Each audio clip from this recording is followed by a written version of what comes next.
really about? What you here for? Strictly business. I'm bossed up. I got boss in my IV. Just check my ID, and that's why I be the HNIC. People despise me. My services ain't free. Ain't trying to hear your story, homie. Cop me, no please. In high school, corner, quarterback. Nowadays, corner, quarter sack. Keep that on the low. Rappers turning into rats. Try snitching on themselves. DEA ransack. What's good? What's popping? You know what time it is. You know what day it is. It's a motherfucking football Friday. Your boy OG Mel is in the building with the Bay Area bully Mulich himself. We're about to get it popping. We back at it, man. We about to get this thing going. Hopefully we have a guest popping in here in a few. So before we get into that, you know how we like to do, like to get into trending topics a little bit. So I'm to save some of the trending topics for later on in the show. But I do want to touch on one just because we was about to get into it. It's kind of basketballish and footballish at the same time. So all of a sudden, we have Bronny James trending as a top 5 NBA pick. And I watched a conversation where I forgot who was having it. So I can't quote anybody on it right now. But they was asking, why are we giving, I think it was Kendrick Perkins. And he was like, why are we giving Bronny James so much light for someone who we don't even know who's going to be drafted at all, let alone in the top, 5 picks, whatever it may be. And the response was because his father's LeBron James, he's the GOAT, yada yada, some people, boom, boom, boom, boom, boom. Which ironically, the GOAT, his son was in the draft this year. And I'm talking about Jerry Rice and Brendan Rice. Ironically, they went to the same school. They both went to USC. Yep. But I can honestly tell you this without any embellishment whatsoever. Brendan Rice was a way better college football player than Bronny was a college basketball player. Most definitely. And we understand Bronny's circumstance and situation, the things that happened to him prior to the season. But if that was the case, I feel like then he should have, or USC or his dad should have taken the ample points to make him sit out this year, get fully healthy, and then come back next year to where there is no worry about or no scare about him potentially going into cardiac arrest again, and he can get his feet under him and get better into basketball shape and be able to hit the floor running instead of kind of forcing it and, making him speed rush to get him drafted or have him be a one and done kind of player. Because, if we're going to talk about, someone being the GOAT and having their son go into the next level or playing the sport that their father played in, I would think that we would have made a bigger hoopla over Brendan Rice entering the draft, going in the draft. There was nothing. We had a couple. Terrell Owens' son, he got drafted by the 49ers. We talked about that. Just think about how badly they talk about Shador and Shiloh. I'm going to do some research real quick. Hold on. And like I said, these guys are all better at their respective sports than Bronny James is at basketball. See, look, this is the thing I kind of had a problem with, right? Because Scottie Pippen, his son, was in the draft. I didn't get Scottie Pippen's son. We had a few. There's a few, right? But more specifically, this is the reason why I brought up Scottie Pippen, right? Because they talk about the legend that is LeBron James. Oh, well, his dad, LeBron James, 4-time champion, MVP. Okay, well, Scottie Pippen, 6-time champion, undefeated in the finals, part of one of the greatest teams ever. One of the probably one of the best, actually, top 5 small forward ever, right? Best defenders ever, right? Revolutionized the game as far as his defending ability and passing ability, right? So why wasn't he or Scottie Pippen son talked about in the same manner and that LeBron James, and he played better in college. He played a lot better than LeBron James than Bronny James did in college. So he should have been talked about a lot more. Not to mention the narrative that was behind everything, right? All the news and all the speculation that was going on about Scottie Pippen and Larissa Pippen, and oh well, she's dating this person now, and now she's engaged to Michael Jordan's son, and she was dating Malik Beasley and all the shit like that, bro. Like they were teammates. You know what I'm saying? Like that's the storyline that motherfuckers should be talking about, right? Like I just felt like with LeBron James' son, it's oh well, he's LeBron James' son, so that's the reason why he's gonna get drafted. It's like, well, you guys are defeating the purpose of him being a fucking NBA player. Like, because we didn't do that. Because didn't Sharif O'Neal literally almost go through the same exact thing as Bronny James? oh, he Didn't went he through have to have like? literally the same thing. Didn't he have to have like heart surgery and all that other shit? And Yeah, we didn't talk about Sharif. yeah. Like that, people forget that Sharif was actually supposed to be entering the draft, this draft. Like he was supposed to be entering this draft. He was supposed to be the big name in this draft because No, 3 years ago. Well, yeah, he would, because he came out. I think he was a one and done. Yeah, because 3 years ago He was in this. Yeah, he was in the same. Him and Scottie Pippen Jr. He was supposed to be his at the same time. Yeah, so he was literally supposed to be either last year's draft or potentially this year's draft. Nobody talked about it. Nobody's talking about him. Nobody. And see, it's like you guys, we can't do this, right? We can't sit up here and hold this kid to a high regard just because his dad is LeBron James. Y'all didn't do it for Michael Jordan's son. Nope. They didn't do it for anybody's son. Y'all don't do it for nobody else's son. There was a point in Michigan in college, Glenn Rice's son, Joe Dumars' son, Tim Hardaway's son, and there was somebody else's son that was on that team. Only one that got drafted was Tim Hardaway's son. Like no one gave two shits about who their daddy was. They literally don't. Like they literally. And mind you, all of them played better in college than Bronny James. All of them. People didn't even know who Steph Curry dad was. They didn't even know. They didn't even hold Steph up. Shit. Fuck Steph. Like Seth had his dad and Steph, and they still didn't give him the same. Still didn't give him the respect. Crazy. And he was drafted by his brother's team. Yeah. Which honestly, you can play more into that narrative, right? You can play more into that narrative like, okay, well, Seth, even though he had a better college career than Bronny James, you can play into that narrative like, oh, well, way better. Steph Curry got Seth drafted because he wanted to play with his brother. He wanted to import some wisdom on his brother, let his brother know how the league is going to be, blah, blah, blah, stuff like that. But like with this one, it's like the sample size we got isn't enough to really go off of it to be like, yep, well, even though he had a pretty good solid season, like him getting drafted, LeBron James vouching for his son to get drafted by this team or that team or this team is valid because look what he produced on the court in college. You can't say that for Bronny. Like it just don't work like that. And that's the narrative that everybody's pushing. And that's the narrative that I didn't want to happen. That's the reason why I was saying like in the post on Basket to Basket, going live on Mondays, 5:45 Western. That's the reason why I said like stay in college, bro, because the narrative, if you come out this year, is he got drafted because he's LeBron James' son. Exactly. Literally. Because that was the narrative of him in college, right? I mean, of him coming out of high school, right? Oh, well, he's only getting looks because he's LeBron James' son. He's only getting looks because he's LeBron James' son, right?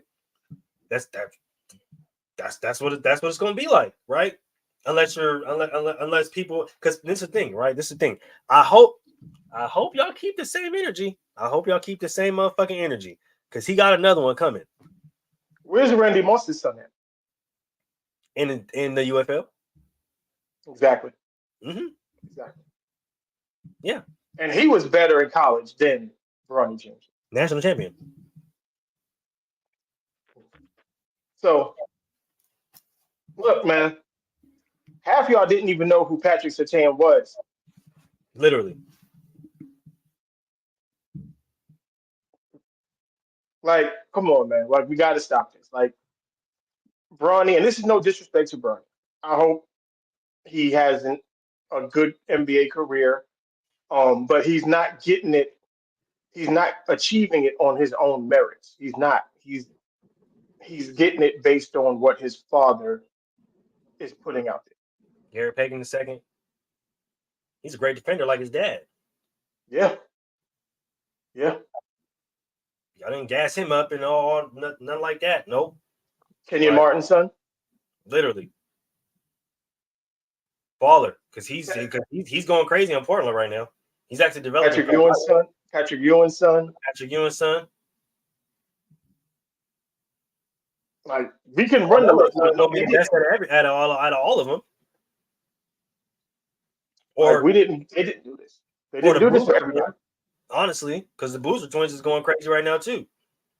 We'll see what happens with him. We'll see what happens. You see we'll see what happens with them, right? Are y'all gonna gas them up, right? I hope, because they balling right now. Look, Cayenne gonna be in the NBA. What? 3 years? Probably. I would say so. 4 years. 4 years. Man's just dropped 46 the other night. And Cayenne can hoop. He's a hooper. Okay. Yeah. What about young Wade, who's not even in high school right now, who's not even in college right now, who's playing NBA Africa? They didn't say nothing about was it Zaire? Yeah, they didn't say nothing about what's going on? Nope, we didn't say nothing. Where's the hype? I'm trying to hear it, bro. I want to hear the hype. I'm not hearing the hype around all of these players that are honing their skills, and when they step onto that court, it's gonna be different. Mm-hmm. Let's slide over. Let's talk.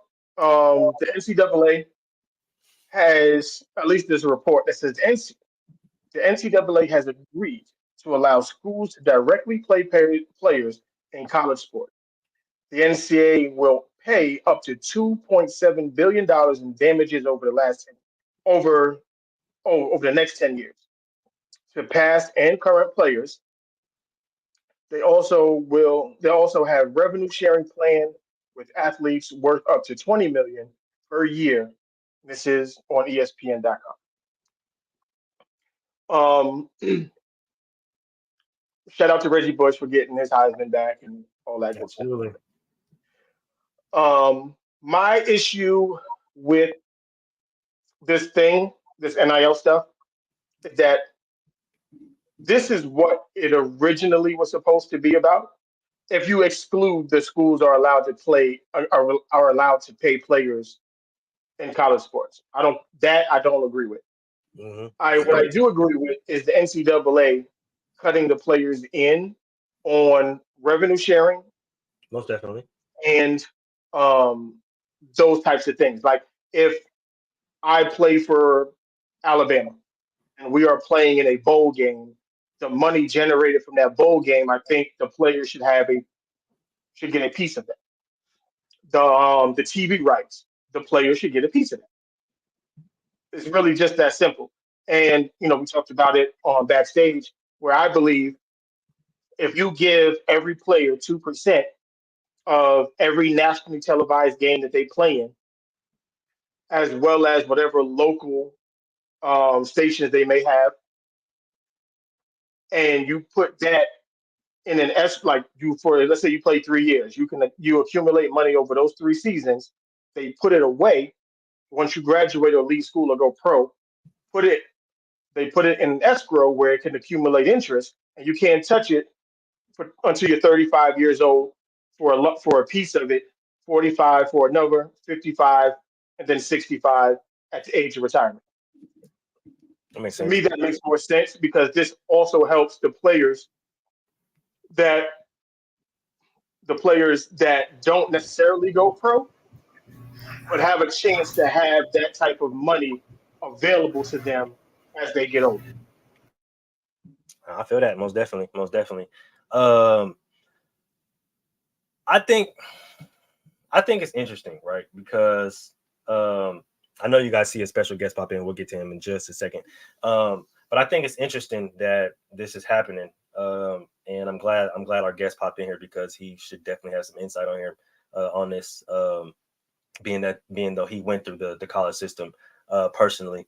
I got hurt early on, so I didn't get to go through this personally, but he went through the whole thing through and through and graduated and everything. So he's gonna have a lot more insight on this. But I wanted to say that I think it's interesting that they decided to go this route because, like Mel said, right, the whole NIL thing was kind of crazy to start because it was based off brands, right? Brands giving these kids opportunities to make money while they're going to school, right? And we get that. Nobody's upset at that, right? But at the same time, it's like that's not where the problem lied. The problem lied where is the NCAA is capitalizing off the name, image, and likeness and the bodies of these athletes, and they're not receiving any type of revenue from it, right?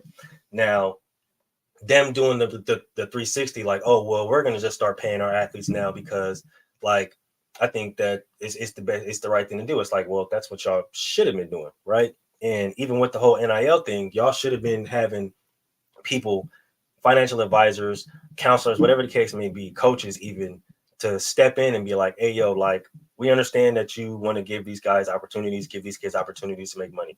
Nobody's upset at that, right? But let's work it out to where they're set it up to where, just like Mel said, it's in an account, right? Set it up to where they can invest it. Set it up to where they have financial advisors, to where they have people who help them manage or monitor their money, right? And you can even go to an extent to where, all right, well, they're getting a percentage of this. This percentage is going into this account to where you can't touch when you're 35. And this percentage is going to go into this account to where you can use for expenses, regular expenses, food, gas, you know what I'm saying, rent, whatever the case may be, right? So I just think that they let these kids get this money and run the fuck wild with it without even really thinking about the repercussions. Like, y'all gonna have motherfucking 20, 19-year-olds, 18-year-olds pulling up in goddamn Lambos and shit, motherfucking Tesla flight doors and shit, like a Bentley. Like, you feel me? That's crazy. You feel me? Like, there has to be some type of line that we can draw here. You know what I'm saying? But before we go any further, right, we do got a special guest that joined us today. One of my very special brothers, my boys from college, Amari Hayes, aka Amari the Fifth, rapper, songwriter. Just had a new album drop a few days ago on his birthday. Happy belated birthday too, as well. So make sure you guys go tap in with all the socials. I got his tagline right here. But like I said, special guest, man. Go ahead and introduce yourself, big dog. You gotta unmute yourself. Yep. Welcome in. Y'all hear me? My bad. I'm only on the laptop mic. But yeah, my dog moved, bro. Hey, I appreciate y'all first and foremost for having me on the show. What's up, Lil Zen, coming to say hi to. I'm in dad mode right now. But yeah, I appreciate y'all for real. Really glad to have you. What's up with the little man with the NASA shirt? Big dreams. But look, I don't want to get too far off topic because y'all was saying some real interesting stuff.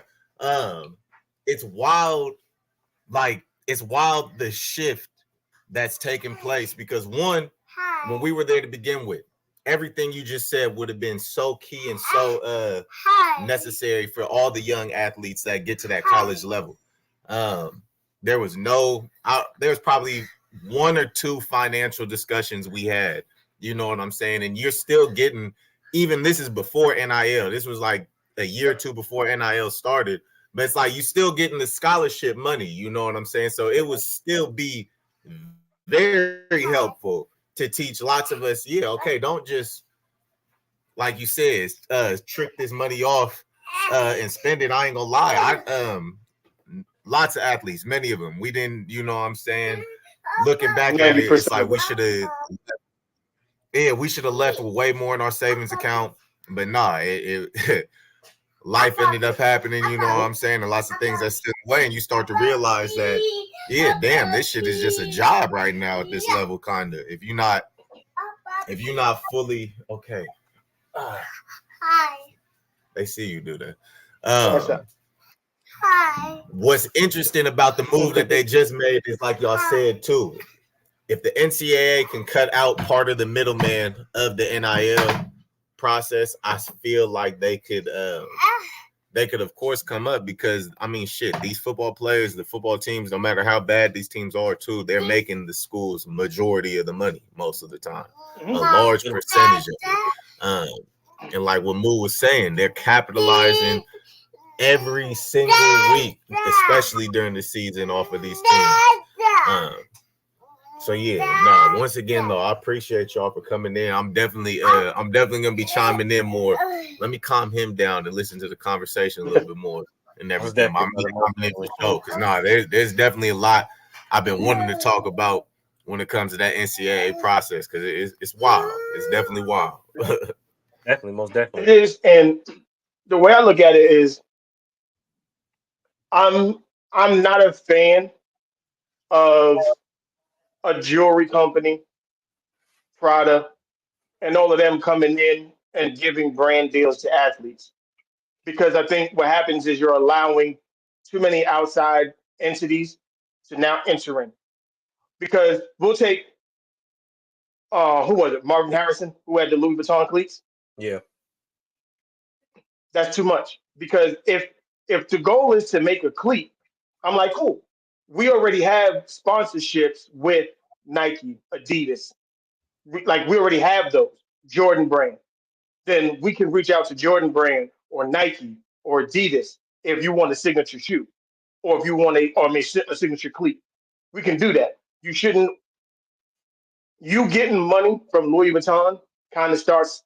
It gets messy in my eyes. It gets messy. It's almost like a fashion show at that point to me, right? Like right. The jewelry deals, the design deals, like the Apple Watches on the football field. It gets messy for me. I don't care about wearing grills and stuff. Like from growing up, I was taught no jewelry in the weight room because the weight room is practice. You feel me? Mm-hmm.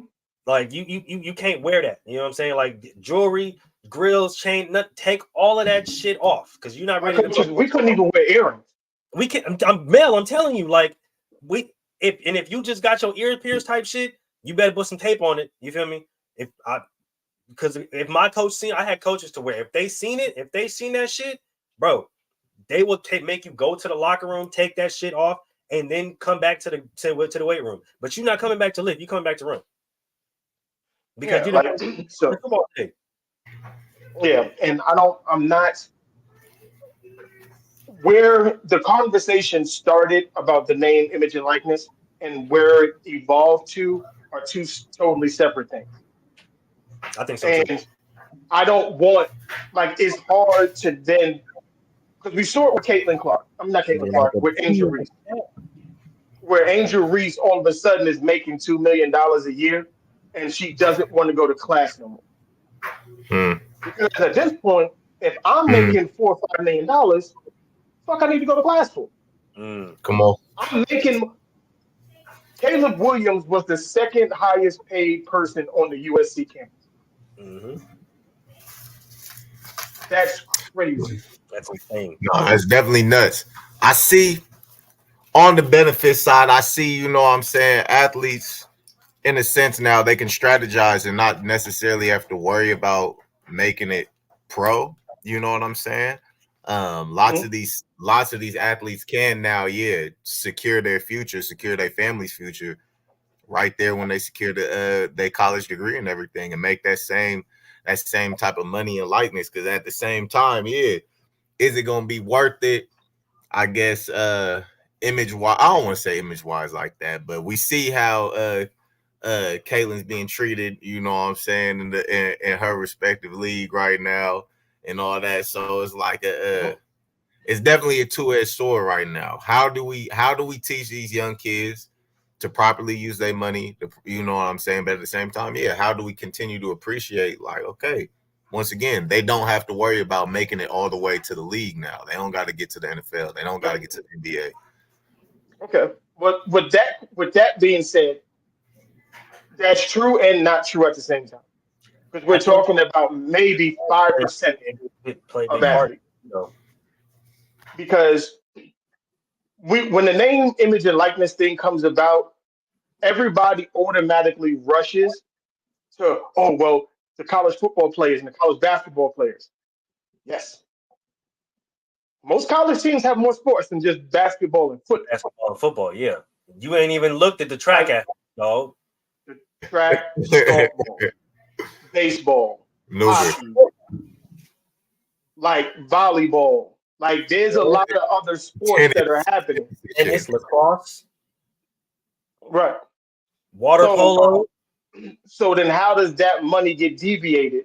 Because in essence, what happens is Alabama football funds the entire athletic program because it's the biggest thing that they have. The same way Duke basketball funds the entire athletic program at Duke because they make the most money. So when you're talking about athletes should get paid, that's cool, but it's totally different being the point guard at Duke and talking about I want my money than being the second baseman on the Duke baseball team. Unless you win it, right? And I think that's the ultimate difference, right? Because Bama, we know that Bama is known for winning, right? So they know, and even their basketball team up until recently, right? Their basketball team has been really good as of recently, been in the tournament, had constantly high draft picks, high draft prospects. So we know that now that their basketball team is starting to catch up to their football team, right? There's more money that's going to be generated in from not necessarily it's as far as hype goes, not monetary wise, of course not, but hype. I don't think hype wise either. Like you got how many national championships the basketball team got? Well, 0. But as far as player prospect goes, hype. You know what I'm saying? Like prospects of top players coming out of that school hype compared to other schools that don't necessarily get that same hype because it's Alabama. You feel me? It's anytime anybody hear about the big A, oh yeah, I'm paying attention. I mean, whether it's basketball, football, track, I don't give a damn what it is. You went to Alabama, nigga, I'm listening. What you played, nigga? What you competed in? You feel me? So I think it's a different level when it comes to the schools, right? Like LSU, they win for the first year, and then their women's they win for the first year for hella long, and then their women's go back and win fucking national championships, and now the women's making hella money, and Joe Burrow got NIL deals, and niggas got the grills and shit, and he puffing on. It's like, of course, when you're winning, it contributes to the hype that you're going to get. But to speak on the point of these kids getting millions of dollars, right, and then feeling like they don't got to go to class, so it's like, well, what do you expect when you give a kid a shit ton of money, right? You give them a shit ton of exposure. You put them on TV, like on people's favorite programs, right? Like you can't even watch streaming programs without commercials. Right now, you're seeing your favorite college athlete. You're seeing the Angel Reese. You're seeing the Caleb Williams. You're seeing the Kalen Clark. They bringing back the NCAA games. You feel me? Bringing back the NCAA games, shit like that, right? So, like, what do you expect? And then, of course, they're gonna get all the hype and stuff like that. So they're gonna get all of that superstar treatment, and they're gonna start to think, oh, well, I'm a superstar now, so now I don't got to go to class, right? Now I don't have to do this. Now I don't have to do this. I think the job ain't done yet, bro. Like, you still got shit to do. You feel me? Just because you got a lot of money, you still got a lot of shit to do. You feel me? Like you can't just fuck it now that you feel like you made it. Like I get it, but that's why I think they should never get the money while still in school. That's why I was about to ask. I was about to ask. That's once again, this was previous or too complex to do it since this was previous before I had a chance to experience it. Are these NIL deals and this new deal that they're trying to, that they're trying to push forward, will it be contingent on their GPAs as well and their their performance in school? That's a big factor. That was another layer that I wanted to add to it because there's another layer I want to add to it because I think there should be penalties if you enter the transfer portal, because we have an issue right now with the kid that went to, I think he signed with Miami and then backed out and then went to, I think he went to Florida first, backed out, and then he signed with Miami. He went to, I know exactly what you're talking about. He had went to Florida, right? Or basically had quote unquote signed to Florida unofficially or committed to Florida. They gave him like $500,000 or whatever. It was like $13 million total, but they gave him $500,000 up front.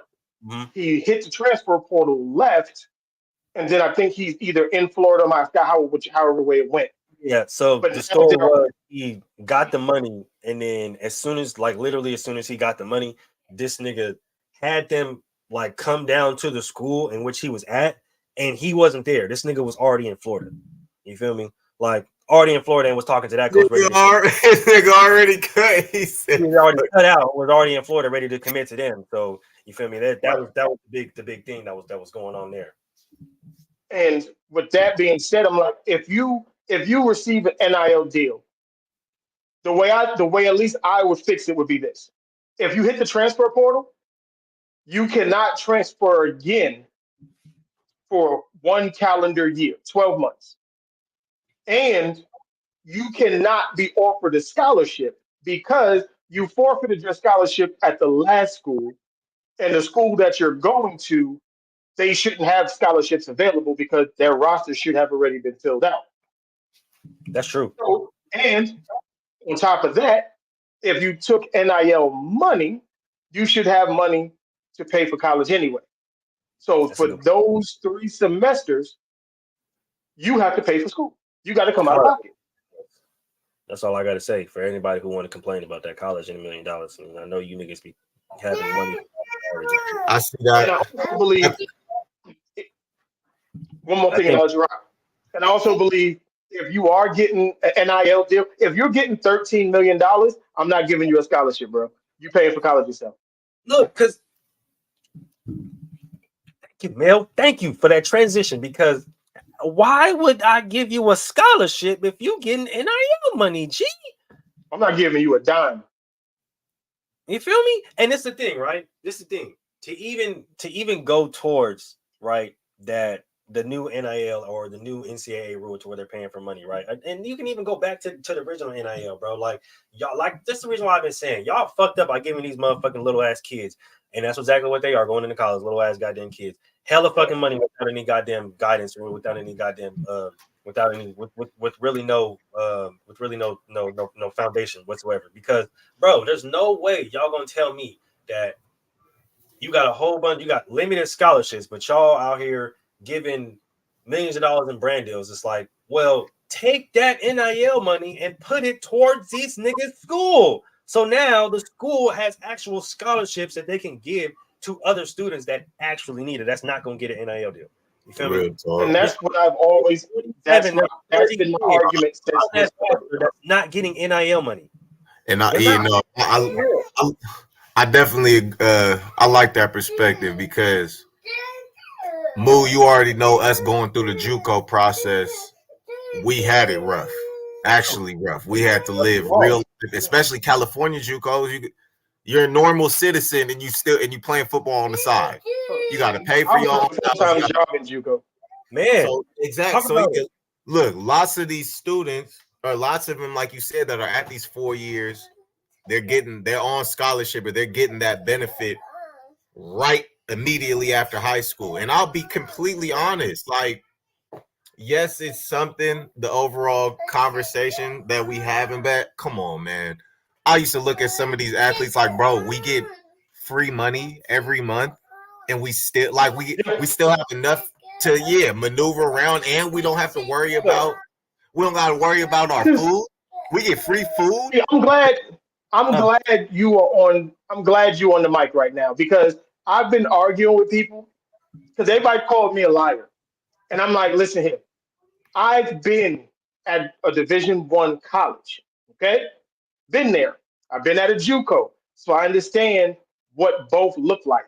When I tell you, when Division I athletes are telling you, "Oh, we went to bed hungry," it's a lie.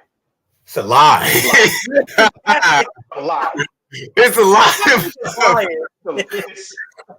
It's a whole lie. When they tell you, "Oh, we didn't have no money," it's a lie. You was catting off. If you didn't, you were catting off. Simply. Period. You were stupid with your bread. Even with clothes. When we got the spring ball, you get a sheet right in front of your locker.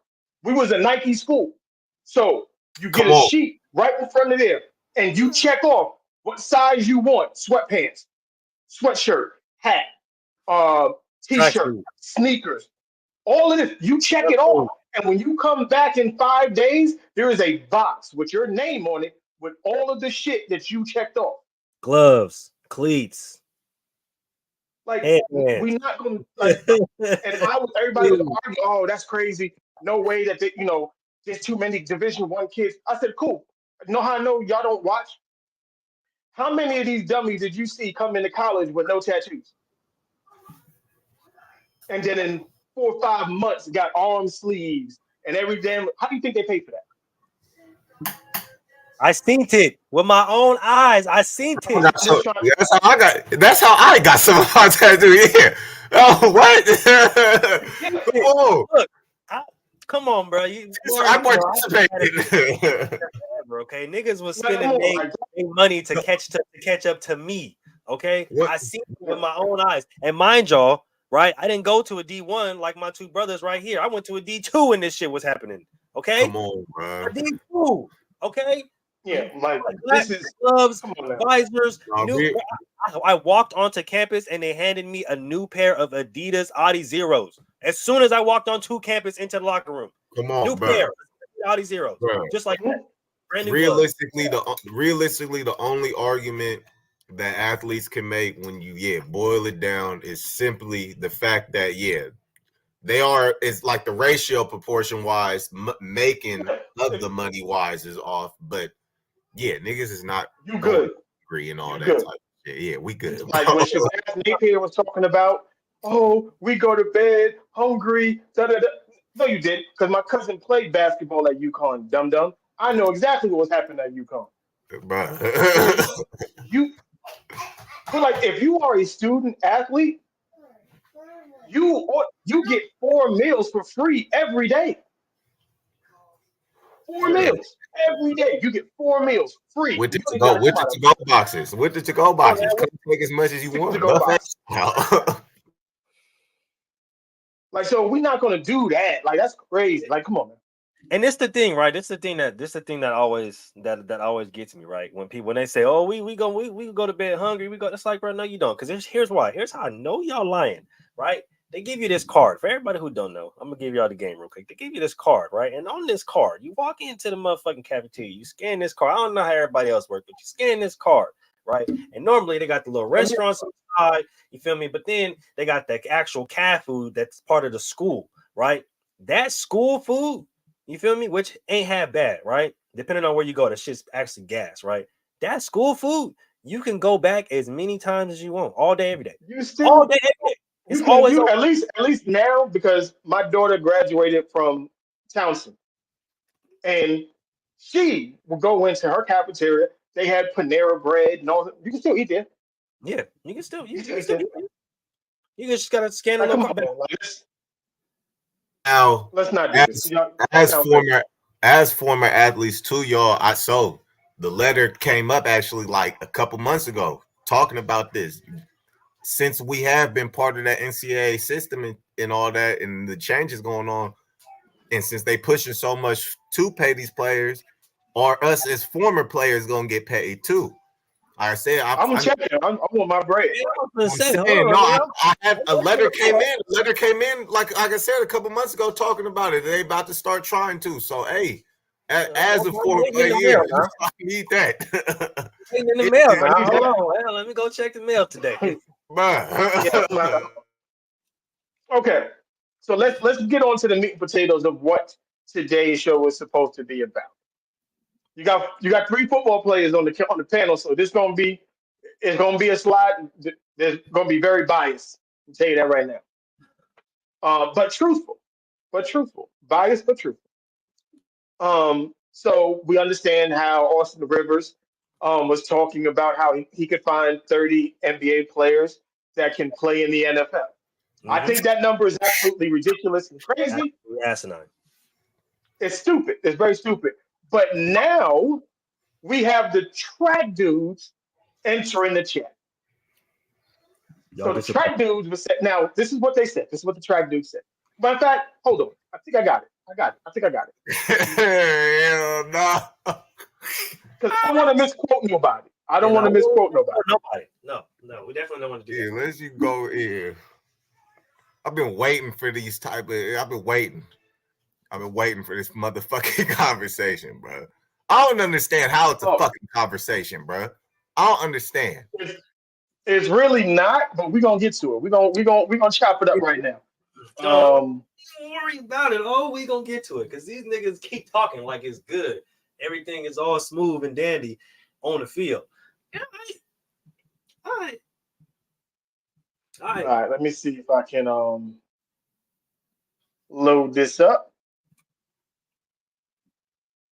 Okay. Because I don't, I hate misquoting people. I don't like doing that.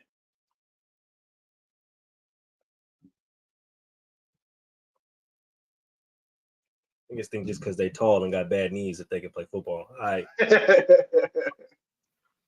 Look, I don't understand the assault on NFL players in the NFL is very weird to me. Very weird. I didn't, and what made it worse for me is that I watched some NFL players actually agree with this stupid shit. So I was like, nah, y'all are wild. Okay, here we go. I went to the combine.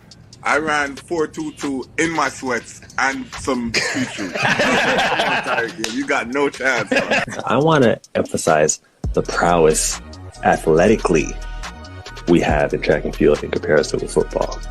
So you see how they have the combine? If you take out all the football specific exercises or drills or tests or whatever, and just leave it with the physical ability ones. I'm talking about 40-yard dash. I'm talking about bench press. I'm talking about vertical jump. I'm talking about broad jump. Track and field would really make those guys look stupid. And we could do a combine. Facts. Really. I think that would be entertaining. And we would embarrass. Okay. All right. But before I let the panel go crazy, I'm gonna let you know. Dummy, if we took out the football specific stuff, it's track and field, you fucking moron. Oh my That's God. what you do on a day in and day out basis. But here's the difference. You can get the 100-meter dude to race the football guy in the 40, and he'll beat him. I'm not gonna mess.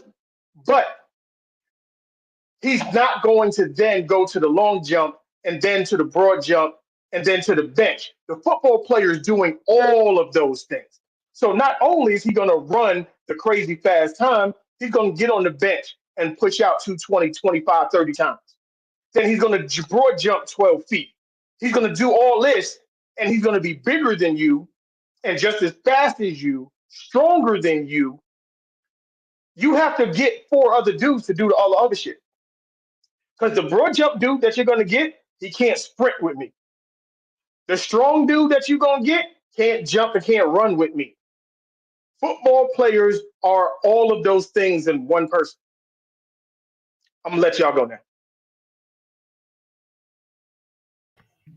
Nah, go ahead, movie. This is my problem.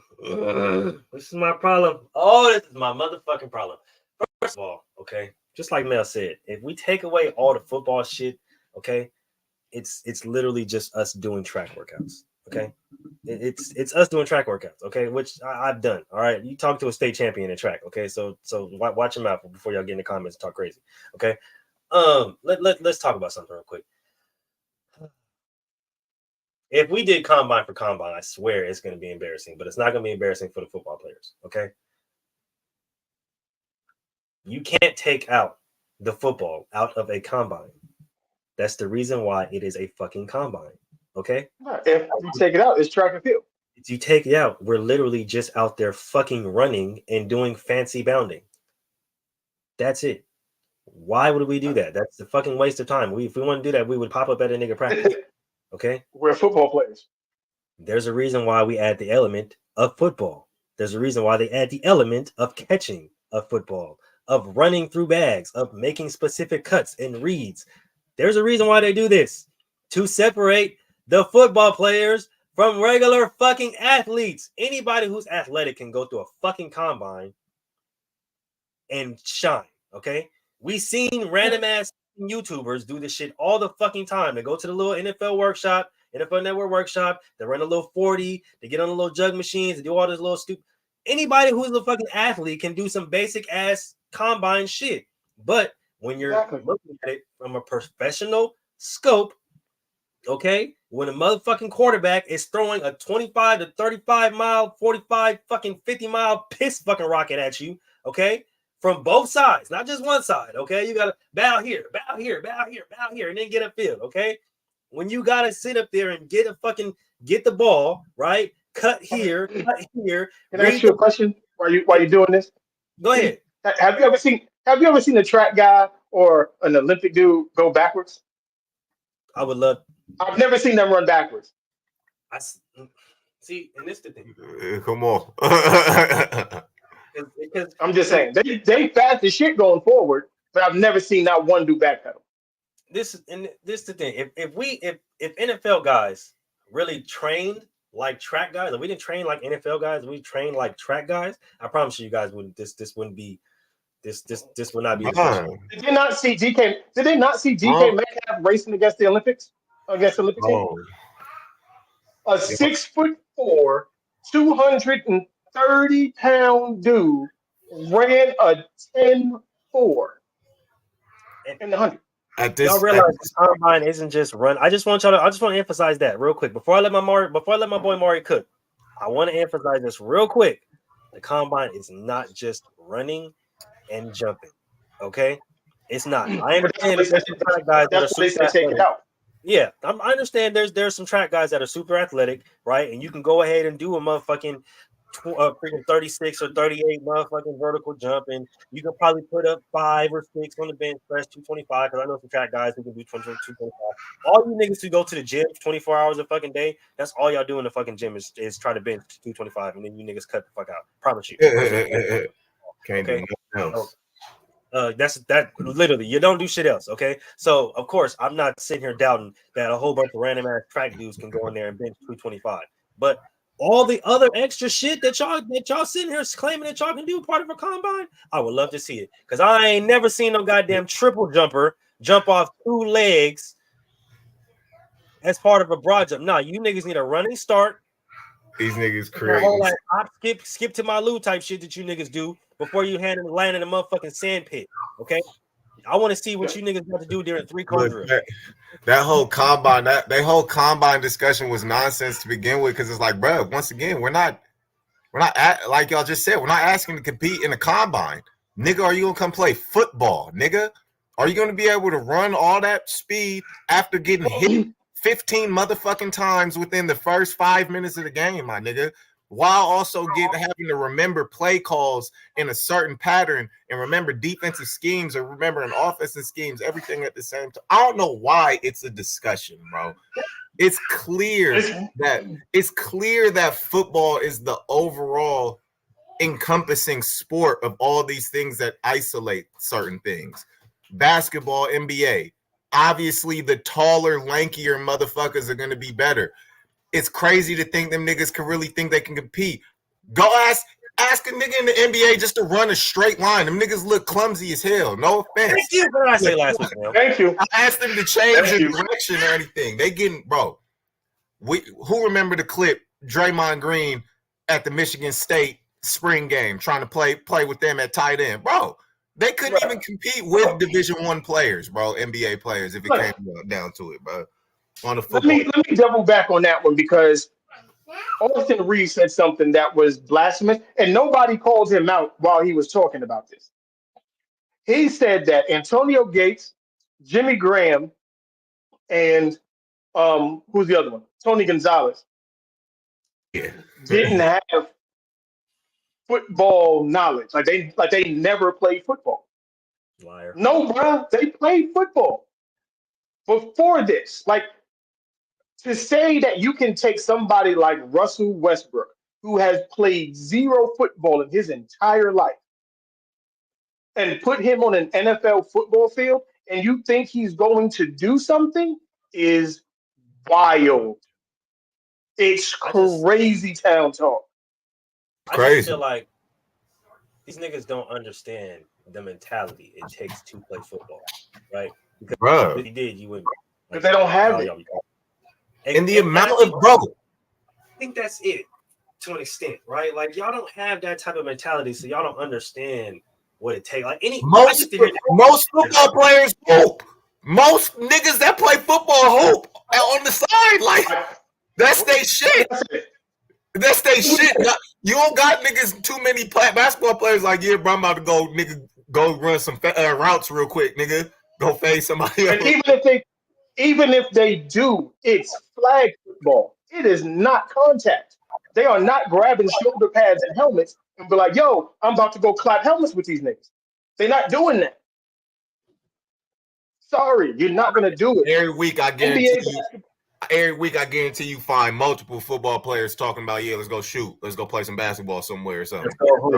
In the off season, that's what they do. They have NBA friends that they hoop with. So they understand what an NBA caliber basketball player looks like and feels like. They don't know and you think you're going to line up, let's say, because they had that goofy list where they had like Kawhi Leonard playing wide receiver. All right, cool. You think he's going to line up in front of Jalen Ramsey or Sauce Gardner and get off the line of scrimmage? No, I'm locking these niggas, bro. Thank you, Maury. Thank you. Because you niggas ain't getting off the... First of all, look, check this out. Because Mel sent me a beautiful... Yeah, Mel on it right now, bro. Beautiful YouTube clip of somebody sitting here lying, saying that you can't hide niggas on playing basketball. Like, I don't watch NBA basketball every single goddamn day in my motherfucking life, and you niggas don't be sitting there watching y'all favorite player hoop because y'all favorite player be on y'all same goddamn team. You know how many times I done sat there and watched these niggas watch Steph Curry go fucking crazy? He did it last year, Game 7 in the motherfucking Kings. Nigga dropped 50. He told everybody, get the fuck out of my way. I'm finna drop 50. And guess what them niggas did? Got the fuck out of his way and dropped 50, nigga. Kobe did it. Everybody got the fuck out of his way. I'm finna drop 80, nigga. Get the fuck out of my way. I'm finna drop 80, nigga. They've been hiding. They hit Kyle Korver for how long? Years. Like, for years. Put it like this. You can't hide nobody on a football field. Nobody. You can't hide a soul on a football field.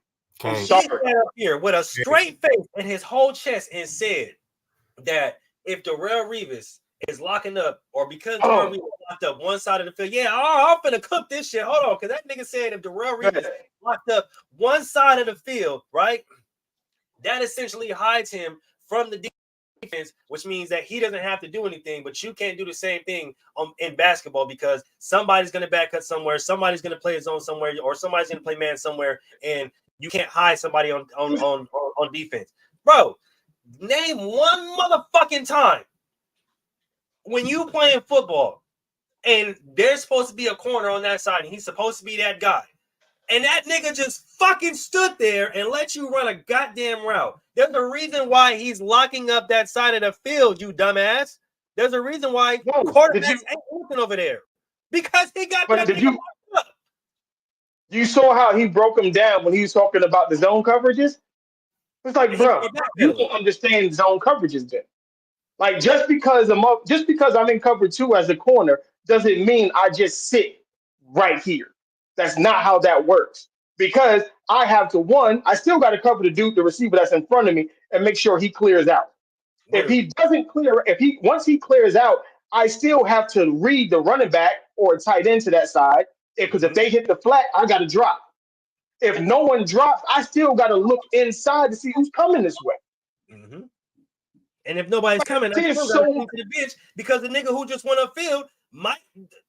They're passing Mahomes. I still have to get back. Exactly. I still have to get back if the dude is running. If he's running down the sidelines. If there's nothing coming towards me short or coming from that side, I still got to get back. Still got to get back. Like, there's so much more to a NFL zone defense than there is to an NBA zone defense. Come on, bro. You just broke down one single coverage of one single position. That's just the quarterback doing that. That's just the quarterback. Bruh. These niggas, bro, you could have one good NBA player, you can have one good basketball player, two good basketball players that don't understand their own zone and schemes and just go crazy on the court real quick. Right. That whole And mind you, everything that I said, you got to process that shit in 3 seconds. Bro. And make sure damn near the rest of the 10 motherfuckers on defense with you are also processing that shit. My bad. Because you can't hide somebody on a football defense. You can hide somebody. I'm telling you, I've watched I fucking watch you niggas stand there all fucking day and watch y'all favorite basketball player, because he's my favorite basketball player too, go crazy. Okay, you cannot do that on the football field. Ain't no standing around because your ass gonna get hit. Okay, you're going to get hit. Okay, what happens if the running back fuck around and break 3, 4, 5, 6 tackles? You can't just stand over there on the sideline, stand over there. Oh, I got my sideline down. You're gonna be on the bench. I'm gonna tell you that right now. No, not playing. Okay, so ain't no sitting up there. Oh, Darrell Reeves locked on one side of the field, so technically that's high. No, because that year, it's the thing. We had this conversation. Mulich. What he forgets that year? Backside corner. Yeah, go ahead. What is backside corner? If the play is going left to right, and not say left to right, but you're the left side corner, the play breaks to the right, the running back is hit the sidelines. What is your backside corner's responsibility? Then you better hit that fucking pylon. Right. You better hit that pylon. You still have a responsibility to get your ass downfield. Yeah. You're the last line of defense, good sir. Oh, wait, no, that's the safety. No. Because we take it, like I said, y'all quitting the first day, bro. I promise you, you niggas are not making it through a fucking practice, because Pursuit Drill is going to kick y'all ass, bro. Oh, I swear to God, Pursuit Drill is going to fuck you niggas up. Backside corner, you're going to quit. Promise you, whoever that is, since they got whoever the fuck that nigga, who was the, Alex Caruso, nigga, or fucking, I don't even know who else the other nigga was, but shit. The upper corner, I tell you, it was somebody stupid too. Drew Holiday. Either one of you niggas is quitting. I promise Drew Holiday. Y'all gonna quit, okay? Because backside corner, when I say you better hit that pylon, I mean it's a dead fucking sprint from wherever you at to the pylon of the end zone. Meaning, I don't give a damn if they're at the 10. I don't give a damn if they had my 10, if they had your 10, if they had my 5 or your 5. Nigga, if that nigga break, your job is to hit back pylon. Nigga, your last line. That's Pursuit Drill. Y'all are quitting the first day of practice, bro. Don't play with me. Don't play with me. On top of all that, it's like you roll an ankle and y'all act like y'all got shot by a goddamn sniper. NFL players roll ankles on every other play. Man. Every other play. You step wrong, you get cleated, look at an NFL player's uniform at the end of the first half. Not the end of the game, first half. You tell me if you think an NBA player is going to be able to take that much physicality, deal with that much pain, and then continue to play again in the second half. I really don't want to hear nothing from niggas who stopped the game for blood. I don't want to hear nothing from niggas who have to stop the game because you're bleeding. Okay? I don't want to hear shit. If you got to stop the game because you're bleeding, bro, I don't want to hear you. And this is the thing about that Darrell Reeves thing, right? Because I wanted to really cook this point. He lucky I wasn't in the room with him, because I'd have been like, yeah, you sound dumb as hell. That year that he's talking about specifically, that Darrell Reeves locked down this side of the field and he wasn't quote unquote doing anything. Go ahead and look at the stats. I don't know if you guys do that kind of thing over there with basketball, but go ahead and look at the stats. He literally was the third leading tackler on his team. So mind you, when you guys sit up here and say that in cover 3 or in cover 2 that you can hide somebody in this person, no, you can't. He had the third most tackles on his team, meaning when all the times that he was in cover 2, guess who had force on the outside? For everybody who don't know, right? Guess who has force? The corner has force. Yeah, you have outside contain corner, which means you have to make tackles corner. You mean to tell me that Drew Holiday is going to be making tackles constantly, back to back to back like that? Alex Caruso is going to be making tackles constantly, back to back to back like that? In cover 2? Got to come up. Think one of these NBA basketball players is going to see Derrick Henry turn the corner and be like, yeah, I'm going to stop that. Yeah, nah, that's me. That's me right there. I got this. Don't nobody else come. I got this. Yeah. You really think They're that not Ja doing that. Morant at safety, right? Because it don't matter if you're playing strong safety or free safety. These days, Giant right? safety, you got Ja giant Morant at safety. safety, running that banana, Unless straight through that alley. Gotta go head look, on head with that unless John motherfucking running Morant back. got that thing on him, he ain't stopping nobody. He's not stopping nobody, bro. No, that's the thing that's different, right? And that's the thing that I think that's the thing they're avoiding and talking about in this conversation, right? Is we understand that y'all are athletic, bro. We're not saying that you niggas aren't athletic, bro. We're not saying that y'all are weak, bro. We're saying that you niggas are soft because at the end of the day, it takes a different kind of mentality to see somebody running full speed and run full speed at them, nigga. We're playing chicken but with our bodies, not with cars, not with bikes. We're literally playing a game of chicken with our bodies, and whoever is the bitch is going to fold. A lot of y'all, that's how you ended up playing basketball. I'm just being honest. Yeah, you know how hard it is to try to move somebody who don't want to be moved. Who tells you to your face? No, he's a grown ass. That's the other part, or y'all had mentioned it earlier, actually, with the Tony Gonzalez topic and everything. That's the other part of it that's frustrating. Is they try to equate lots of NFL players play basketball at first, or that, or this or that. I think that's the case because of how much of a sport. Once again, what we're talking about, because of the aggression of football. Football is going to attract more of that, like roughhouse type of mindset. I get to impose my will on this person, and I get to show my athletic abilities. That's personally why I chose football. I played basketball and football all the way. I played damn near all the sports all the way up until like 8th grade. The reason I stuck with football was because it felt good being able to get that aggression out while at the same time being athletic as fuck. I always thought it was the most athletic thing. Basketball, I felt, wasn't enough contact. Soccer and track was boring as shit. That's why I haven't even acknowledged the track the track athletes right now, because I was really like that in track. I just want y'all to know. No, okay? Track fire. I'm mad as fuck I didn't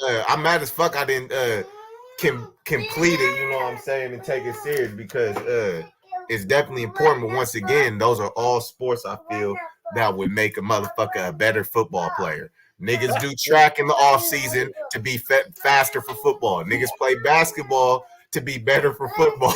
Like, come on. That's what we did. That's why football players are the most athletic football players, because you can take a football player and we've seen football players play baseball.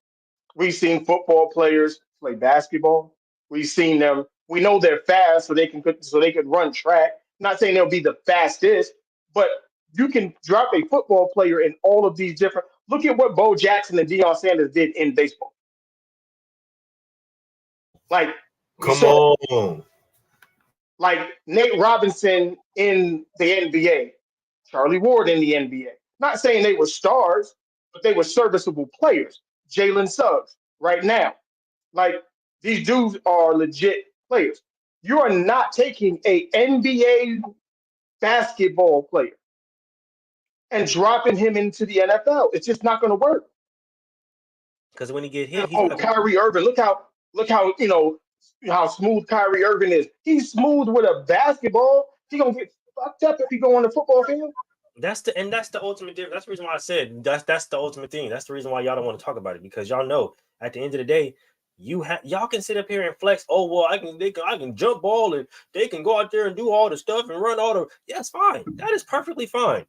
You still got to take a hit though. You still have to take contact, and just like Bruh said on the podcast, you still got to take contact and get your ass the fuck up and go do it again. You got to do it again. Dude, them niggas vert test. Them niggas vert test. They get to take steps before they vert test and shit. I peeped that. The combine shit. Niggas in the NFL jumping damn near them same numbers. Some of them with no steps, nigga.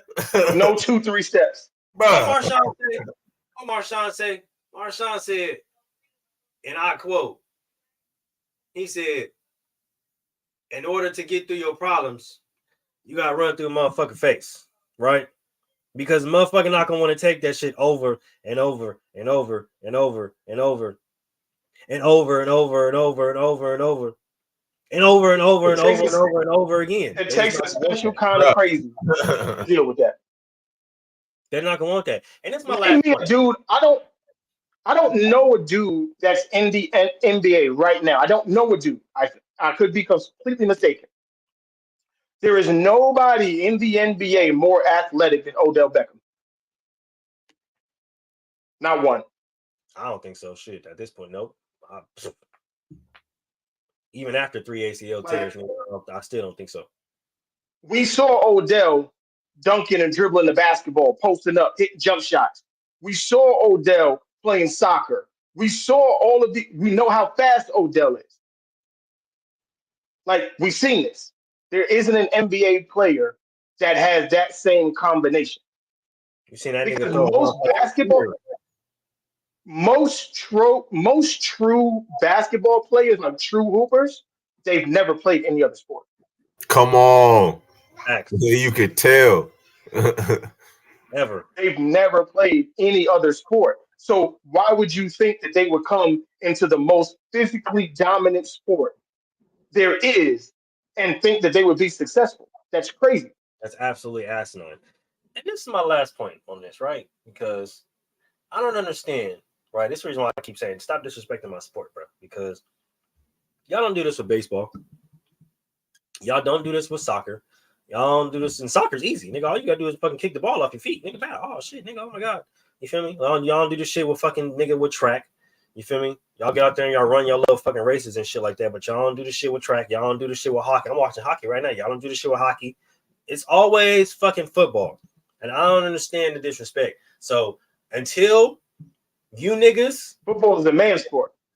Clearly. Because until you niggas, okay? And when I mean you niggas, I mean all you dumbass niggas that keep talking. Lou Will, Pat Barnes, love you, big dog, but you too, nigga. Austin Rivers, nigga, all you dumbass niggas, bro. Even you track motherfuckers, bro. Okay? Because y'all talking about, oh, let's go and get the combine. Yeah, go ahead, let's get that cracking. Okay?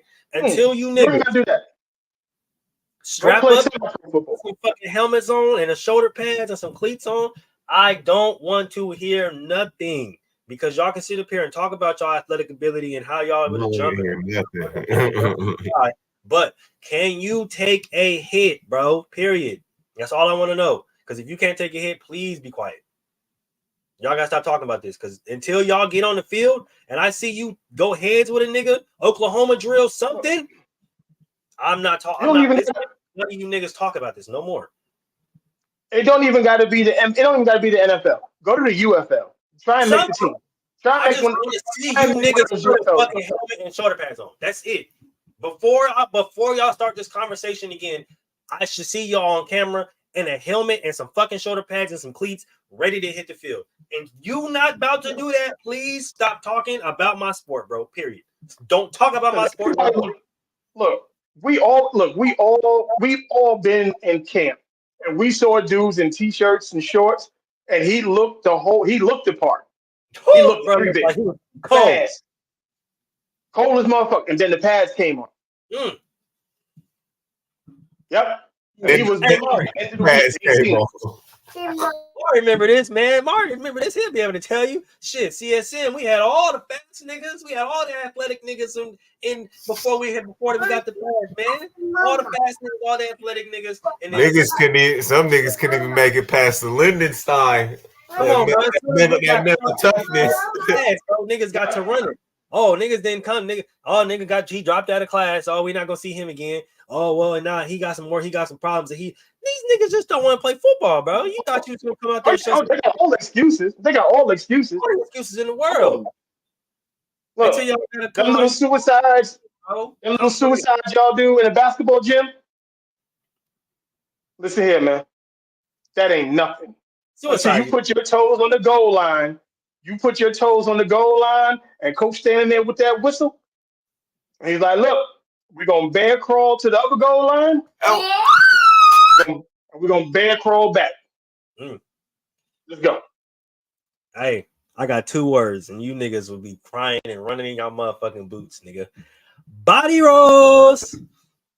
Oh, hell no, bro. That's worse than any conditioning in the entire motherfucking world. I do the body rolls. I hate the bear crawls. I'd rather motherfucking run in there, bro. Body crawl. I mean, body rolls was the worst thing. A bear crawl. It's not a bear crawl, but basically you start at the hunt. You start at the goal line, and you roll your ass to the other goal line. Mm-hmm.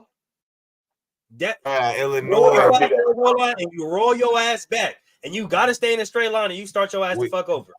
We had to do that shit before because they ended up making that shit illegal in like I want to say like 2017 and 2016. Right. They used all the shit I did when I was coming out is illegal now. Like, you can't do that. Bruh, they used to have us do body rolls if you was late to class because they had the class checkers and shit. If you was late to class, your whole position group had to be at the stadium at 5 a.m. to do the body rolls and the sprints and all that shit. That shit felt like a flash grenade hit or something, bro. Body rolls with the lights on, bro. That shit was nuts, bro. I thought I wasn't gonna make it out. And full equipment, nevertheless. Bro, and it's crazy because what they'll tell you is, and that's the fucked up part about it, because for people who don't understand, we're not just rolling. Oh, we're gonna take off our pads and we're no, you're rolling with full equipment. Okay, 100 yards, 200 yards, 300 yards, basically until your coach feels better. Full front flip. You feel me? And then this nigga gonna have a nerve for you. Your coach is gonna have a nerve to tell you, get up. There ain't no resting after you done. No, get your ass up right now. Now you gotta start practice. Now you gotta start practice. Yeah, because now you either gotta start practice, or if you got lucky, it's the end of practice. But you can't even get lucky, it's the end of practice because you sit up there dizzy for 35 minutes. Hey, I know. Running the bleachers. Look, I don't know about y'all. See, I played football in high school in the early 90s. Okay, so this is right when AstroTurf was a thing. And not the soft, nice, cushy AstroTurf that y'all know today. I'm talking about the shit had like cement underneath. Y'all played. There was no give in that motherfucker. We had aluminum steps. Like, the bleachers was all aluminum. And in New York, in the summertime, when it get hot, the last thing you want to do is rub your leg against aluminum bleachers. So you was getting blisters. You was getting on. Then you had to get on the turf, which was, if it was 90 degrees that day, with the humidity, it probably felt like 100. But then you on AstroTurf, so it's like $120. No. Basketball players are not built for that. Equipment. Basketball players not built for that. And they had to do 2 days at that.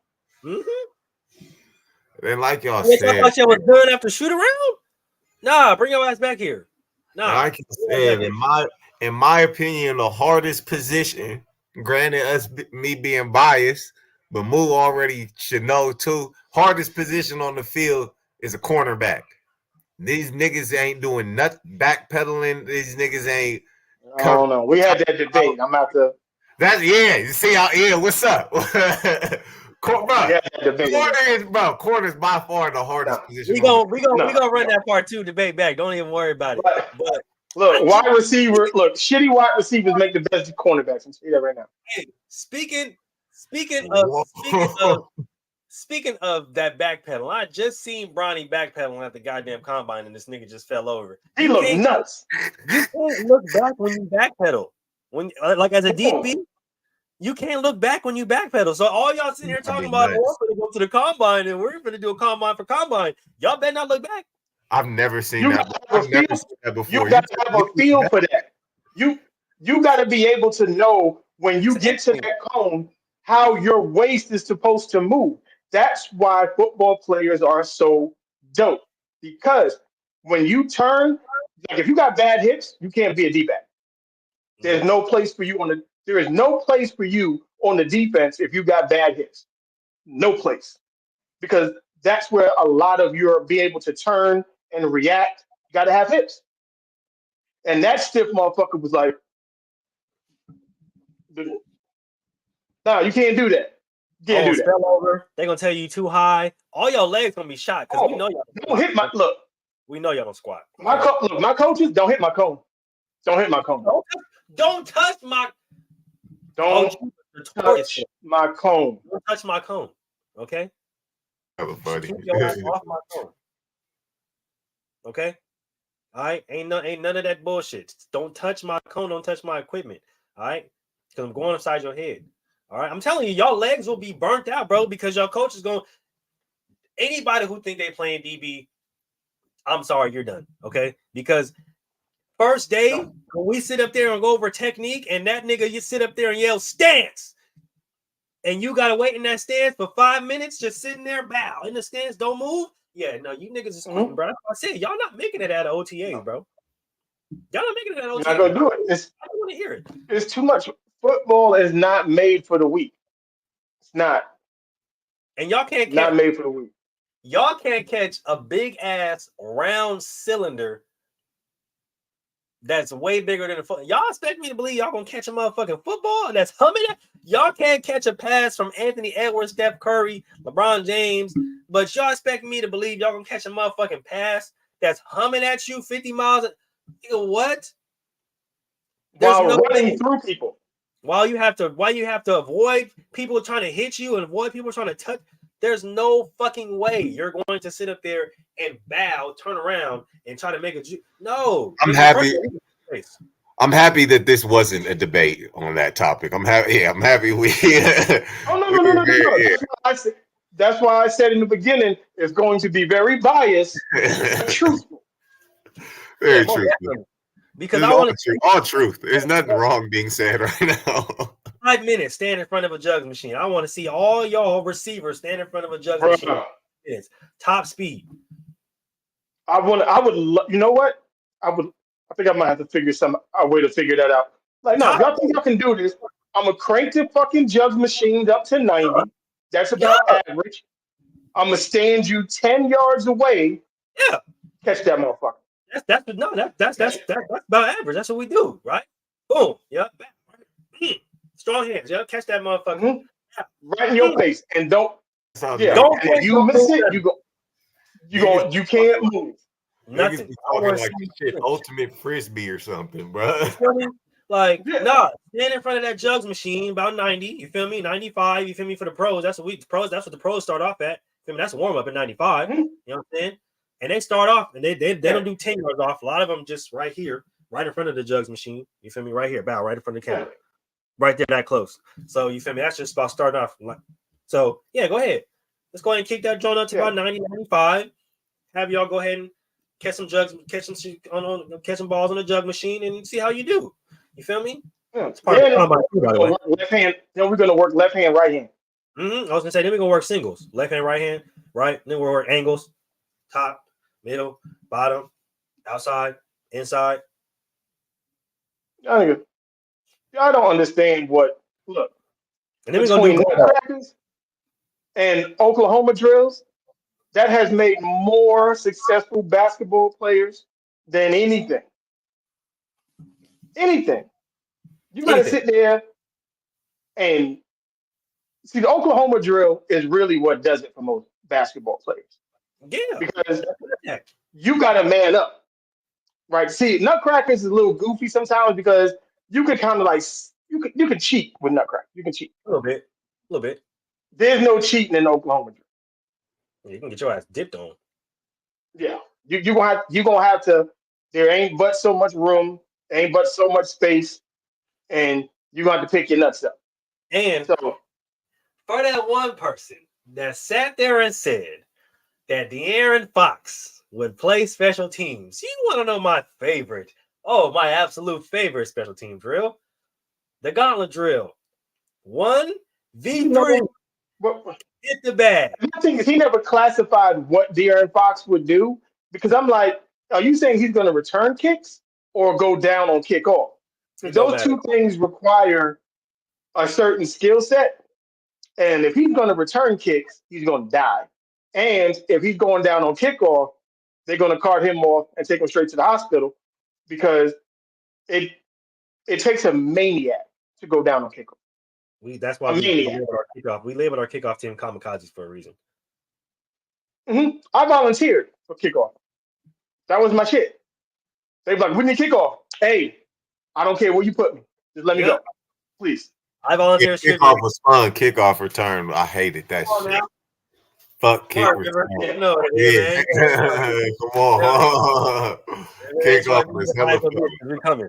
You feel me? Yeah, that's the mentality we had on kickoff, nigga. Like, hide your bitch because we coming, nigga. Nigga, you better hide her because we coming. Man, shout out CSM. They need to give them niggas D1 funding already. There you go. With them boys. But yeah, I always thought about that, dog. Like y'all sit up there and try to y'all know y'all can talk about the athletic ability all y'all, but y'all know that contact is gonna fuck y'all up. Oklahoma drill, I run. That's the separator. Gauntlet, you gonna get fucked up in a gauntlet. Some of y'all gonna cry during gauntlet. I'm not even gonna lie to you. 3v1, y'all cry over double teams in the NBA. You gotta go 1v3 and hit the bag. No help. Y'all crying. I'm trying to tell y'all. Who's lining up at offensive tackle and stopping Myles Garrett? Right now. I told everybody. I told every single basketball player, man, y'all lucky that Aaron Donald ain't in the league no more. Y'all lucky. Because if you taking 30 players and you gonna put one of them in front of him, a nigga who trained with knives, one of them is gonna die. One of them is gonna die. Like, what do you think if you line up? Like, we'll take somebody even smaller. Who's stopping Micah Parsons? TJ Watt.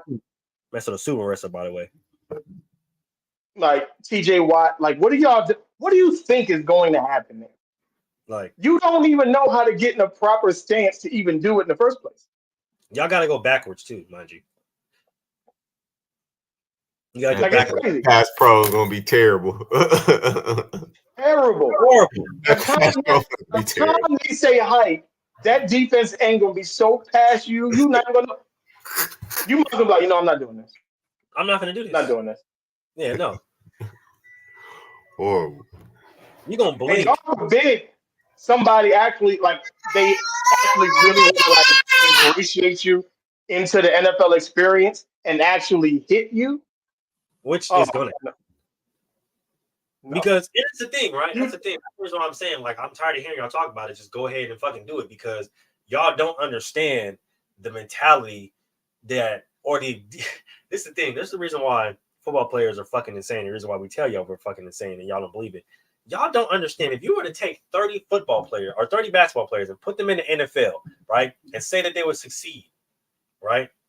Just throw some pads on them, say they would succeed. Do you know the mentality switch that NFL football players would fucking switch in their fucking head? You just threw chum in the water at Sharks. I'm trying to tell you, you literally just told every single football player to their face that you're weak and you're bitch. And now what they're going to do is prove you. They're going to take every single because football players are petty. I don't know if y'all knew this, but football players are petty. Okay, we take every single opportunity to prove you the fuck. They're going to hit you just to hit you, and they taking penalties. They don't care. We taking penalties. We taking fines. We taking ejections. We got niggas for that. Okay, we got niggas that want us to play. Don't worry. It's a stat game. We got weak niggas on the board. Okay, there's steak on the line. Yeah. Nah, it's time to eat. You feel me? We taking ejections. We taking penalties. We taking all that just to point. To piggyback off what you said, because Lou Williams said some shit that was crazy to me, because he said there's soft dudes on both sides, and I'm like, Lou, you do realize a soft NFL player and a soft NBA player are not the same? Not even remotely. So what we consider soft as a football player is still harder and tougher than any basketball player you can think of.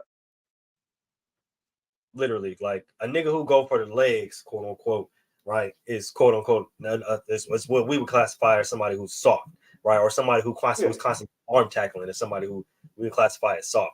But he's still more hard bodied than the hardest nigga that you niggas got in the NBA. I don't care. Right. Okay. The softest, there's nobody in the NBA that's tackling Josh Allen. He gonna shrug you off. He just gonna swat you. You're not tackling, and these are quarterbacks. You're not tackling Jalen Hurts. No, Jalen Hurts squats 600 pounds. Hey, talk random fact. Did you know freaking Matt Barnes owned 7 leaves? Oh yeah, he didn't came to the turned up with the THC. I was like, wait. Yeah, he didn't came to that's why I was shocked. You feel? I was surprised. I'm like, man, we didn't have conversations, bro. Don't do this to me. Don't be dumb. I'm saying. No, Phil. What is Matt Barnes gonna do on a football field? You feel me? And it's crazy because like Matt Barnes, he was trying to draw his experience from Del Campo, right? Because he played football and basketball at Del Campo before he had to move and just focus on basketball and whatnot, stuff like that, right? But I'm like, man, As if Del Campo has ever been a factor of a school. Where, come on, bro. We know that, but it's like, come on, bro. And how tall was he back then? I mean, he was like. He probably up there. You know, okay, so like picture Justin Jefferson, but taller. So But we're saying like 6'2", like 6'3"? as far as Justin Jefferson goes. So about 6'2", 6'3"? About around that time, yeah. Yeah. You 6'7" now. Yeah, football not made for tall dudes. I keep trying to explain this to people.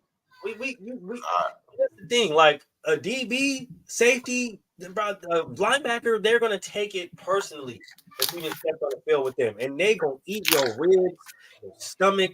All that is getting ate up. Okay, for lunch, dinner. And y'all skinny dudes. It's not like y'all big. Y'all got lean frames. Like You're lean, like it's skinny. There is nothing. Your strike zone is entirely too big. Entirely too big.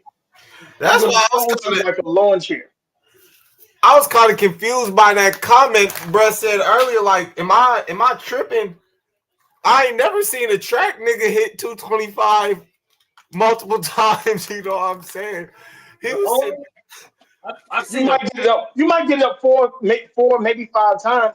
You ain't doing it 25, 30 times. Oh, hell no. Because the few dudes that I've seen bench 225 can only hit it like a max 6-7 times, like at max. And I'm talking about they struggling at 5 type shit.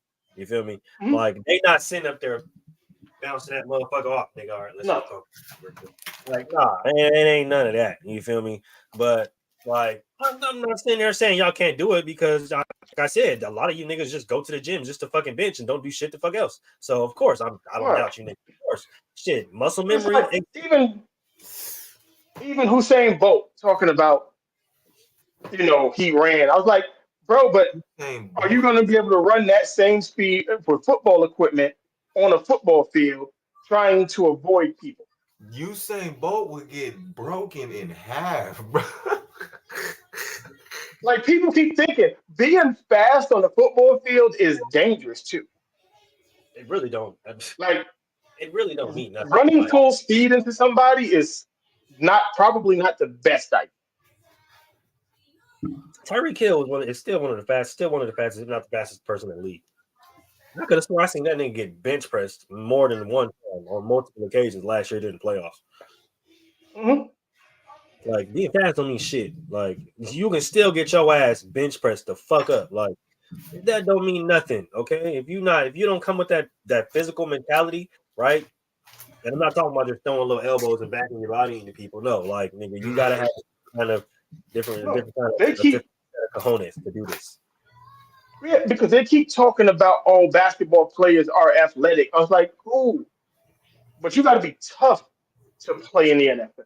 And it's not even that. Like, it's not even that, bro. Like my coach used to keep it simple. You feel me? Like you can be tough. You feel me? Like you can be tough and still not be good or still not want to make a fucking tackle on football. No. He classified it as this. You can't be a bitch. That's just simple as that. You can't be a bitch. You got to stick your nose. That's what I mean. It's like you can't. There's a mindset that you have to have. That you don't develop that mindset playing basketball. Come on. Because when you're on a football field, you totally understand. I gotta bang with somebody every play. Come on. There is no I can lay off right now. Bro. You can't like how many times do they say you see on the basketball court somebody take a possession or two off on offense or defense to get their breath? You don't do that on the football field. There is no, I'm not going to run my route because I'm tired, or I'm not going to hit my quarter because I'm tired. Nah, because the second you slack up, either the quarterback on the other team is going to be like, oh, he being lazy. They're going to take advantage of that. It's going to find you. Like, they find you very quickly on a football field, and it happens very fast. Like, and that's the reason why I say basketball players. You can't hide. Hiding on the football field, guys. I don't know if y'all knew this, but technology is fucking crazy nowadays. This isn't 1927 to where they breaking down. They have to wait a week to get film. This isn't basketball where they're drawing up shit on a clipboard and shit still. Where they go into the locker room and drawing up. They break down film in the middle of a game. They literally have breaking down film in the middle of a fucking game. I got one for you. Right now. This is the type of mentality that you have to have. This is why basketball players would never be able to play play in the NFL. If this is the clip, let me see if I got the clip.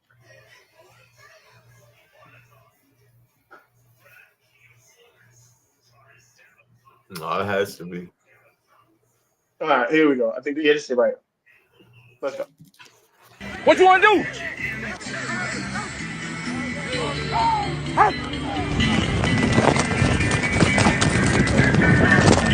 Damn! You gotta come talk. You not only yourself up, you me up. It's more to being a football player than just playing. I'm just trying to tell y'all that they will cut your ass because we not communicating right. We giving up big plays. Here you go, drink. This gonna be a live game, brother. We gonna give up big plays if we don't communicate right. No, it ain't no be a settle down. Look, you give a big play. Okay, so what I'm telling, listen to me. You're not listening to me. Listen to me. You're not listening to me. I'm listening to you. Just tone it down. Listen to me. Listen to me. Just listen to me, bro. Just listen. I'm listening, cuz. You're a rookie, right? You're a rookie, right? You're undrafted, right? Guess how slim your chance is. Just like mine, right? I understand. So what I'm telling you is, it's not going to be a settle down. There's not going to be that's my bad. They're going to cut your ass and we ain't going to have a job. They're going to cut my ass and we ain't going to have a job. You feel me? I got you. That's how real it is. Okay, that's what I'm trying to tell you then. That's what I need you to understand. You've been doing this the whole camp. I'm talking to you like a man. We've been doing it the whole camp. Settle down. The whole camp. Okay, settle down. Bro, listen, you just need to listen, bro. I'm listening. Hold up. What you mean? Hey, that's listen. Oh, listen, bro. He know it all, dog. If we let fuckers go free. Look, my head coach is telling me, look, you can't teach a smart motherfucker shit because you think you know everything. What happens on a football field, this is why I say football is the most team-oriented sport you could possibly play because it takes 11 people thinking the exact same way in order for it to work. Okay? On the basketball court, you can just give the ball to your main dude, tell everybody else, get the hell out the way. Out the way. That is not how that shit operates on the football field. Everybody has to do their job in order for it to be successful. If one person messes up, we all messed up. And NBA players don't understand that. Come on. It's a mentality thing. We are a team. We are. That's why the NFL tells you there's no one bigger than the Shield. That's why they promote the Tampa Bay Buccaneers. Yes, there is Tom Brady, but it's the Tampa Bay Buccaneers. It is the Buffalo Bills. It's the New York Giants. We do that. It's not LeBron James. It's not Steph Curry. It is not Kevin Durant. Because you can have a superstar, and that superstar can do everything that you need to do to make the outcome fit that team. You can have Randy Moss, doesn't mean you're going to win a Super Bowl. Come Patriots on. know that. Facts. Patriots know that. You can have Barry Sanders and not make the playoffs. The Detroit Lions know that. Bruh. It takes 11. What's crazy about that video is he's talking to him like he said, like a man. That's right? mild. That is like mild. You feel like that first? Yeah, first of all, that's not even mild. That's base. You feel me? That's base.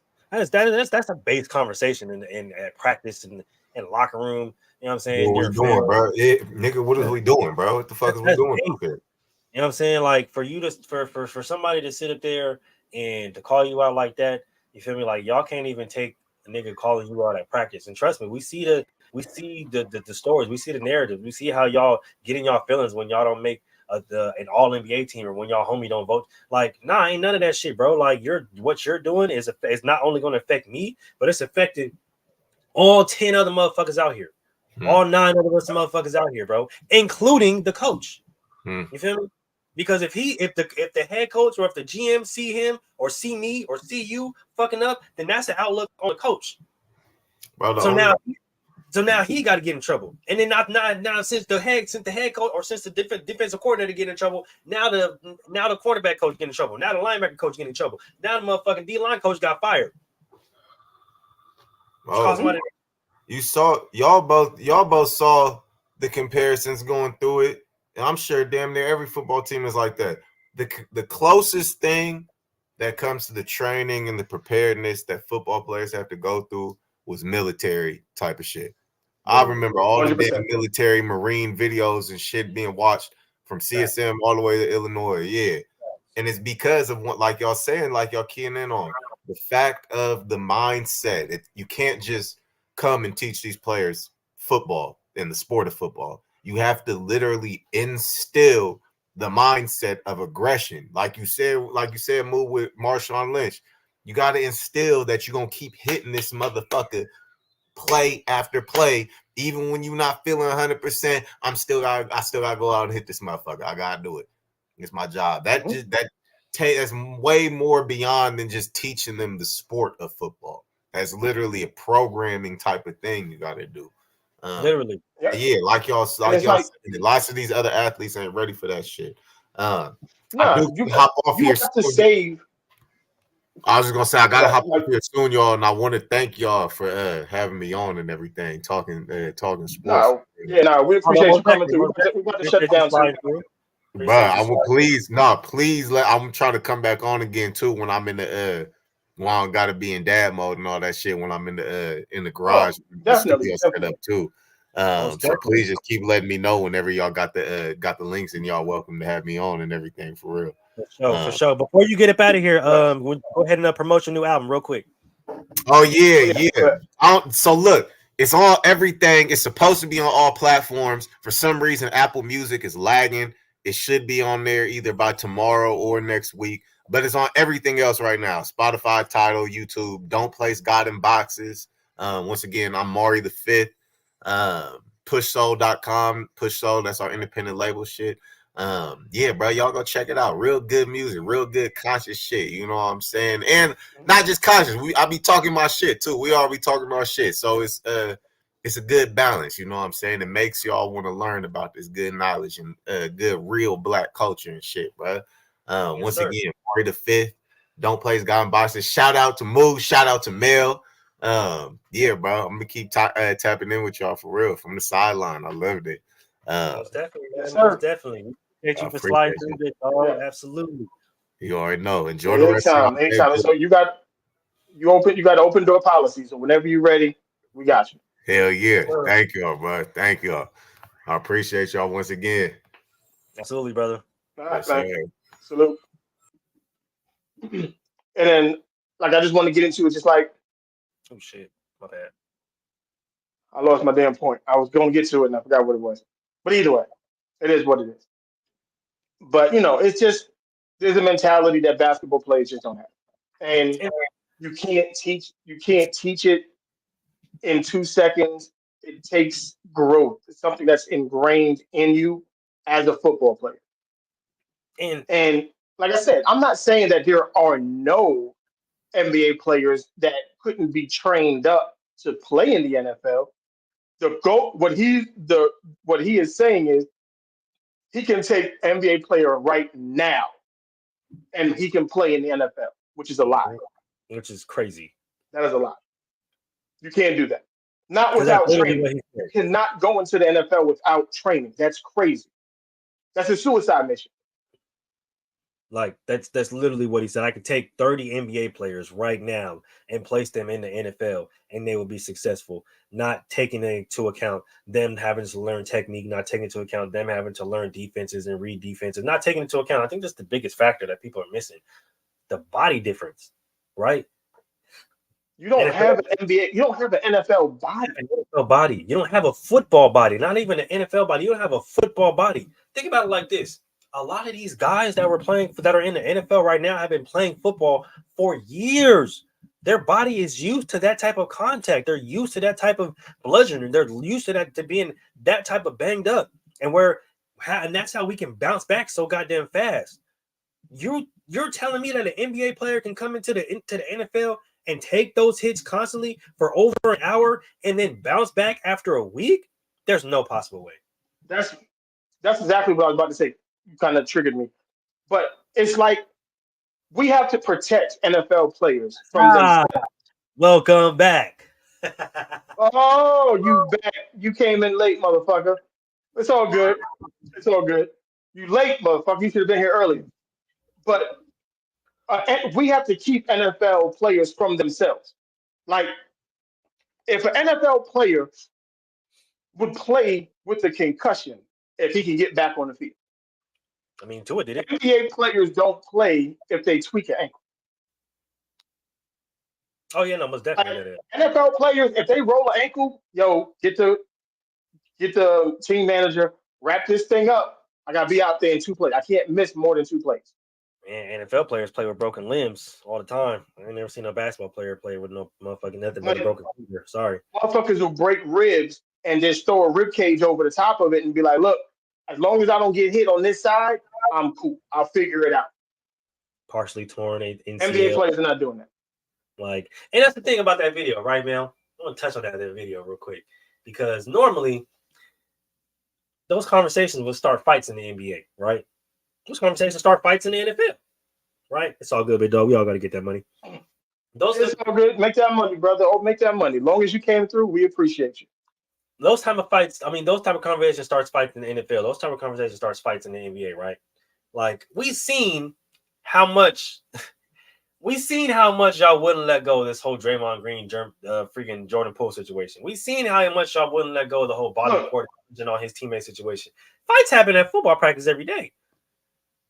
Look, you know what justice is? Okay, this is justice. We remember when Draymond Green stepped on homie from Sacramento's chest, right? Yeah. Okay. If this was football, justice would have been served the exact next play. They'd have been like, oh, no. We got him. Yeah, we got that. Don't even worry about that. Don't even worry about that. And it's crazy because, like I said, football players are petty. The coach would have drew something up specifically for him. Yeah. Mm-hmm. They're like, where he at? Oh, he on the left side. Cool. All right. We're going to run, toss right. And there are plays where we have told people, don't block him. Yeah, no, let him go. Don't. Yeah, let him go. Let him go. Yep, let him go. And like, all right, cool. Let him go. Just so we can light his ass up. Mm-hmm. Yeah. Like I said. I'll tell you. I got to get my cousin. I'll have to get my cousin. We was playing the game in Brooklyn. This was we was in Little League. He got hit and got hurt. Came out the game. I'm sitting next to him. I'm like, yo, who was it? Give me the number. He gave me the number. I said, I got you. Don't worry about it. Coach looked at me, moved me to tailback. And I said, look, all we run it, just send me off tackle that way. I said, nobody blocks 33. Nobody. He's mine. Leave him alone. Trucked his ass, picked up the first down, looked at my cousin, was like, I got you. You see? This is how football justice is served. I love story times like that because like Mel said, and like I said earlier, we are extremely petty, right? And like Mel said, justice will be served at some point in time, right? Like we will get it. So, case in point, right? We ran the veer in high school, split option veer.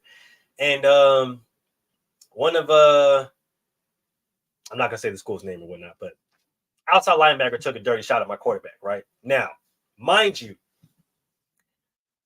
they already knew that this specific quarterback, my boy, had knee problems, right? Because he tore his ACL the same game the year prior. Oh, see, yep. Right? All right. So that happens, right? He's on the sideline, you know what I'm saying? He's icing his knee and stuff like that, whatever the case may be. The backup quarterback comes in, right? So they all yelling back up, right? We have one of literally the hardest hitters that I ever played with on our team, right? Evan Favors. Shout out to my boy Evan Favors. You should see him on the big screens coming to shows and movies near you real soon. My boy's doing some great work out there in Hollywood. But before he was a Hollywood actor, he was a top D1 athlete. Okay. Now, he went up to my quarterback and said, "Hey, which one was it? Oh, that's on Ben." Because that was the dude that was talking shit all game too. Said Ben. Specifically went up to our OC, right? Said, "Hey, 30 crack." Now, if you guys don't understand what a 30 crack is, it's a fake That's up the middle. my favorite play. Oh, yeah, I'm pretty sure you love this play. As a receiver, you gotta love this play. This is the best play ever. That's my shit. Toss, and as that outside linebacker gets to creeping up, thinking he's just gonna make a play, that's when he dies. Night. Flatline. Night. Okay? And that's exactly what happened. We literally sat there and told him, "No, don't. We know what's going on, okay?" And we had it to where we had two receivers, so it was twins, right? So everybody thought it was going to be a pass. Oh, it's going to be a halfback pass. No. My running back Drake literally sat back there specifically to get him to come upfield. And when he exploded that way, and as you can see the angles, right? So he's coming down this way. My boy Drake going that way. It's coming this way. As he's coming that, it was the most amazing thing that I'd ever seen in my life. Not to mention, he got back up and tried to pursue the tackle and got killed again. By the same dude. That is ultimate payback. Okay? Like I said, football players are extremely petty. And we have the right to be. We have the environment to be. That's the thing that's dangerous. We have the environment to be that petty. The football field is designed for that type of shit. That's what makes football fun. Let's get to. That was a great conversation. I appreciate that. I like that. So I told everybody who my new favorite player in NFL is Keon Coleman. And the story just gets better with Keon Coleman. It just gets better. Even before we got on, Andre Reed, I guess it was Keon Coleman's birthday, came out, had the yellow Keon Coleman jacket on that Keon Coleman was wearing during his first press day. Clearly they have built a relationship very fast. Which is fire. But what I want to talk about is Keon Coleman's first pictures. If you notice, he's wearing two bracelets that a Buffalo Bills fan, Logan, I forgot his last name. Logan, like Bittner or something like that, had made. But apparently the little kid has been making like friendship bracelets for fans and the players alike. Stephon Diggs was the first player to actually wear some of the jewelry that he got him. And I think this is dope. I think for a young rookie like him to come in and to embrace himself in the Bills Mafia, with the Bills organization, he's going out of his way to be that guy. And I'm impressed by it for someone. I didn't want to call him young. I mean, he's young to me, of course, but to have the awareness to literally just ingratiate himself into the entire Bills experience and embrace it. If everything works out on the field with him, I wanted the Raiders to draft him. I really did. He was one of the guys that I wanted the Raiders to go get. But if it works out on the field for him, with his personality, with all of the things that comes with being Keon Coleman, he's a rock star in the making. Like a rock star.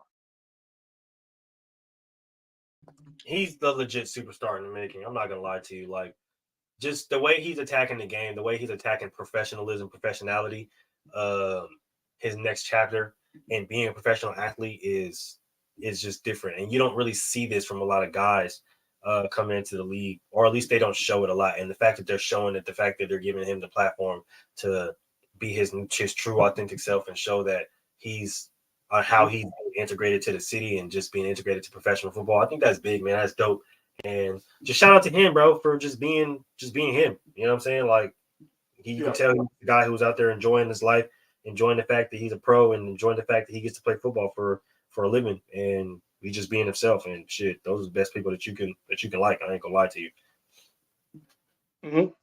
And on the opposite side of that, the Kansas City Chiefs are they wilding this off season. I don't know what this means for them going into the season with all of the off the field turmoil that they've been having with the Rasheen Rice, now two offensive linemen. Um, I don't know if they were arrested or not. Yeah. I want to get into the Harrison Buckner situation. Oh, most definitely. Let me just real quick before we get to the Harrison Buckner situation. First of all, I don't know if anybody's ever seen Lie Lie, but there's one quote in that song. I mean, in that movie. Stop breaking the law, asshole. Okay, that needs to be plastered on that mug in every single person's locker room. Okay, every single person locker right before they get in the locker room, and then even on like, you feel me, right before they touch whatever the fuck y'all touch before y'all get in the locker room, like that, plaster that every fucking where. And for those two dumbasses, y'all know who the fuck y'all is. Okay. Because the homie know y'all, okay? My cousin know y'all specifically, so y'all know who y'all is. I know who I'm talking about. Yeah. Stay off the weed. Okay? Please. Like I don't understand it, man. Like at this point in time, if you are still getting caught doing this, like you are an idiot. You're an idiot. No, quite literally. You're just dumb. Because that the amount of opportunities that they give you, and you still come on, bro. And you wasn't even caught by the league. You was caught by the police, which means you was doing some dumb shit. You was doing the absolute most. So, I don't know if it's going to be a good season. I mean, if the Chiefs can, get back to a Super Bowl or whatever with all this going on, it's cool. I'm going to touch on the Harrison Buckner situation. I'm going to make this real quick so we can get up out of here. I am going to be on the other side of what most people are saying about this Harrison Buckner situation. This has nothing to do with you if you're not Catholic. That's exactly what I said. At a Catholic school.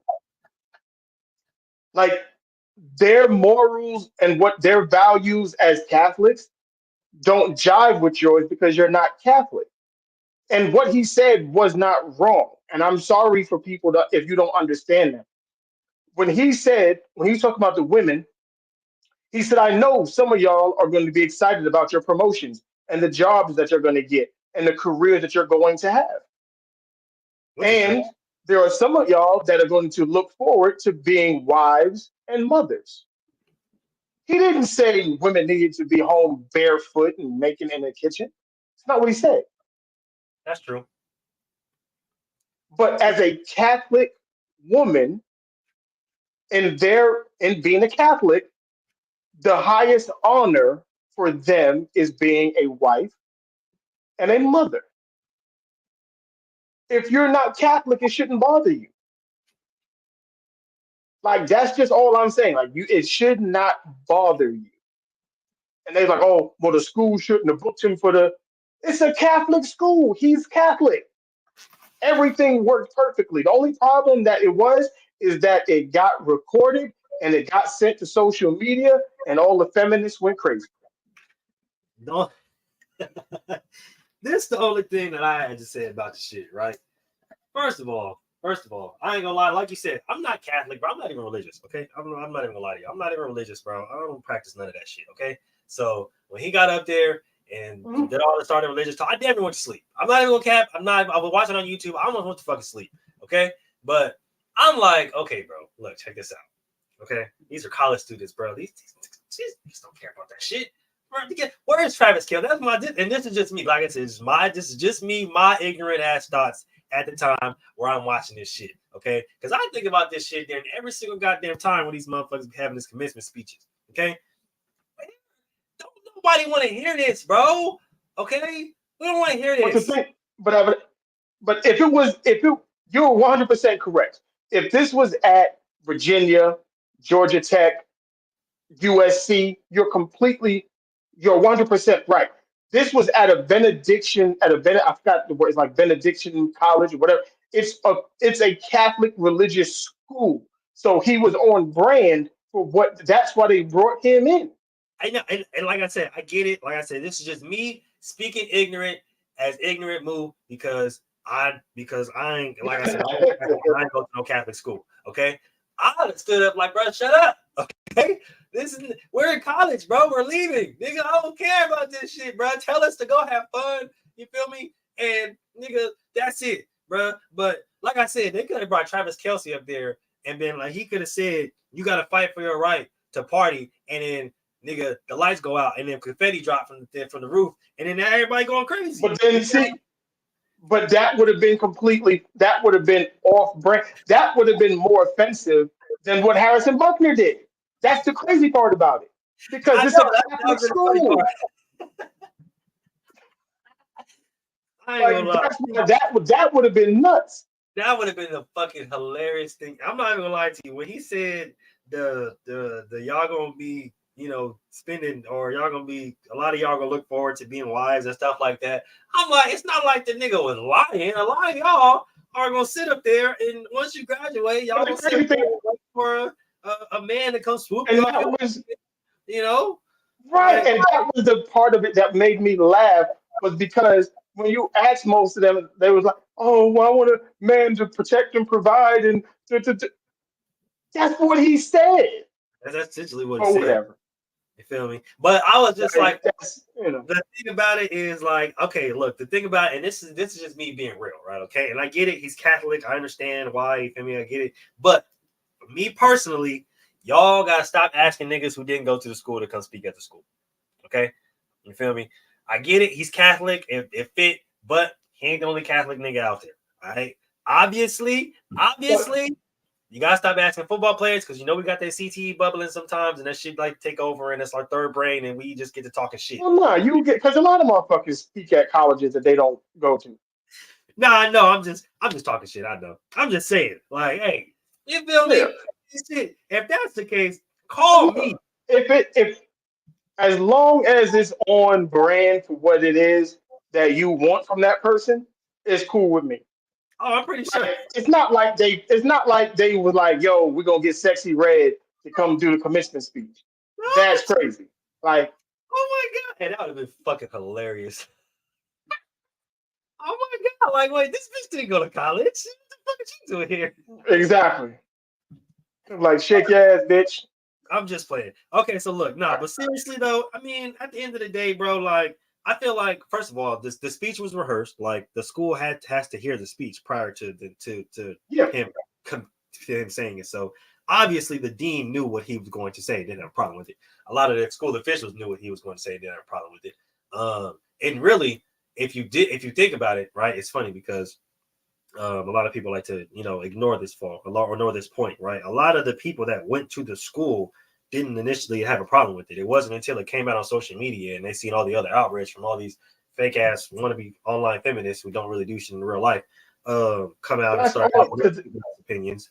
That's when everybody started to have an opinion. And it wasn't until people who were famous in the sports world started to have an opinion about it. And that's when everybody, no, nigga, shut up. Y'all are doing too much, bro. It's really not that serious. He's a fucking kicker. Like, he came up there and did some shit. Walk the fucking stage, grab your diploma, and go home. It's not that serious. Because what happened is, like, they only wanted to respond to a portion of what he said, not what he said in total, and then not understanding he's Catholic. Stupid. Like, if you're Catholic, everything he said was on brand for being a Catholic. If you're not Catholic, of course you're going to feel some kind of way about it. The same way if you were Christian and you started talking and someone who's Buddhist was listening to it, they would feel some kind of way about it because your religious beliefs are not their religious beliefs. Somebody who was Muslim would definitely feel some type of way about it. Right. Like, so it's just like, don't cross religious beliefs back and forth because there is no place for that. So with that, hopefully the Chiefs, and if Harrison Buckner loses his job over this, I'm gonna lose my mind.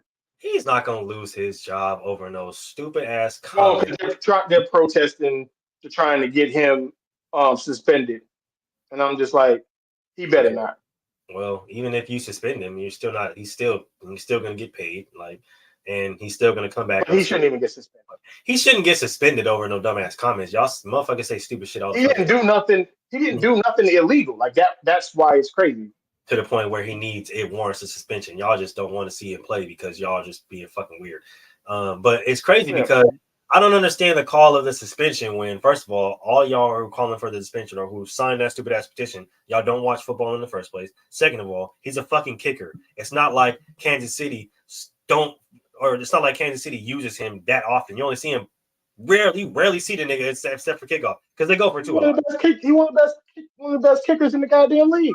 Yeah, and even then, Justin Tuckers and all of that. Yeah, like they hardly use them because they like to go for two. So you only see them 1 or 2 times a game. They're fucking kickoff when they're scoring back to back. So you barely see the nigga. So y'all sitting up here signing a petition to get a nigga suspended from his job because you don't like what he says when you hardly see him. It's absolutely crazy. Just wanted to say that. Yeah. But with that, we're gonna wrap it up. We're at the 2-hour mark. We did it. We haven't done a 2-hour show in a minute. So you always know when we do 2-hour shows, there was some shit going on. Most definitely gets kind of crazy, but warranted. Yep. Like I said, everybody like, subscribe, hit the comment button. You just saw. If you want to be a guest, we're here. We're encouraging everybody all the time. Hit us up on the socials. And no, it don't even have to be the whole show. If you only got 15, 20 minutes, just come in, drop through 15, 20 minutes. Yeah. 15, 20 minutes, 5 minutes, shoot. You feel me? If you only got a little bit, that's perfectly fine. That is cool. You feel me? We love the conversation. We love the interaction. We love the back and forth. Y'all keep liking, keep commenting. That's crazy because I just said it. And Mark, he just started following me on Instagram. There you go. Literally, the notification just popped up. There we go. You feel me? So, hey, man. You know what I mean? Like, subscribe, find us on the socials. We have a good time. We have a good time on the social medias as well. Like I said, we got some other stuff that we trying to work out with if you want to get involved in, because it's not just, we're not just, sports heads. We like to dabble in everything. So we're going to get there real soon. So like I said, like, subscribe, hit the comments, leave a message. I'm always checking, I'm answering back. Mullage will answer back. Troy will answer back. GQ, DJ Michael B, who was in here for a hot second too. Like, this is family. So if you're watching us, you here with us, this is family. Always come through. Yes, we're going to have to cook out every Friday. Yes, sir. So, we're getting close to football season. That's the best part about this. We know, a lot of the football content is kind of slow and spotty right now because it's not football season. But we're gearing up. We're getting there. We're getting to training camp. We're going to get to preseason football. College football as well. We're going to do a better job this year of following college football as well. It's going crazy right now. I'm not gonna lie to you, man. It's a lot of things happening in the NCAA world right now. I know we talked about it a little earlier, especially with a little more.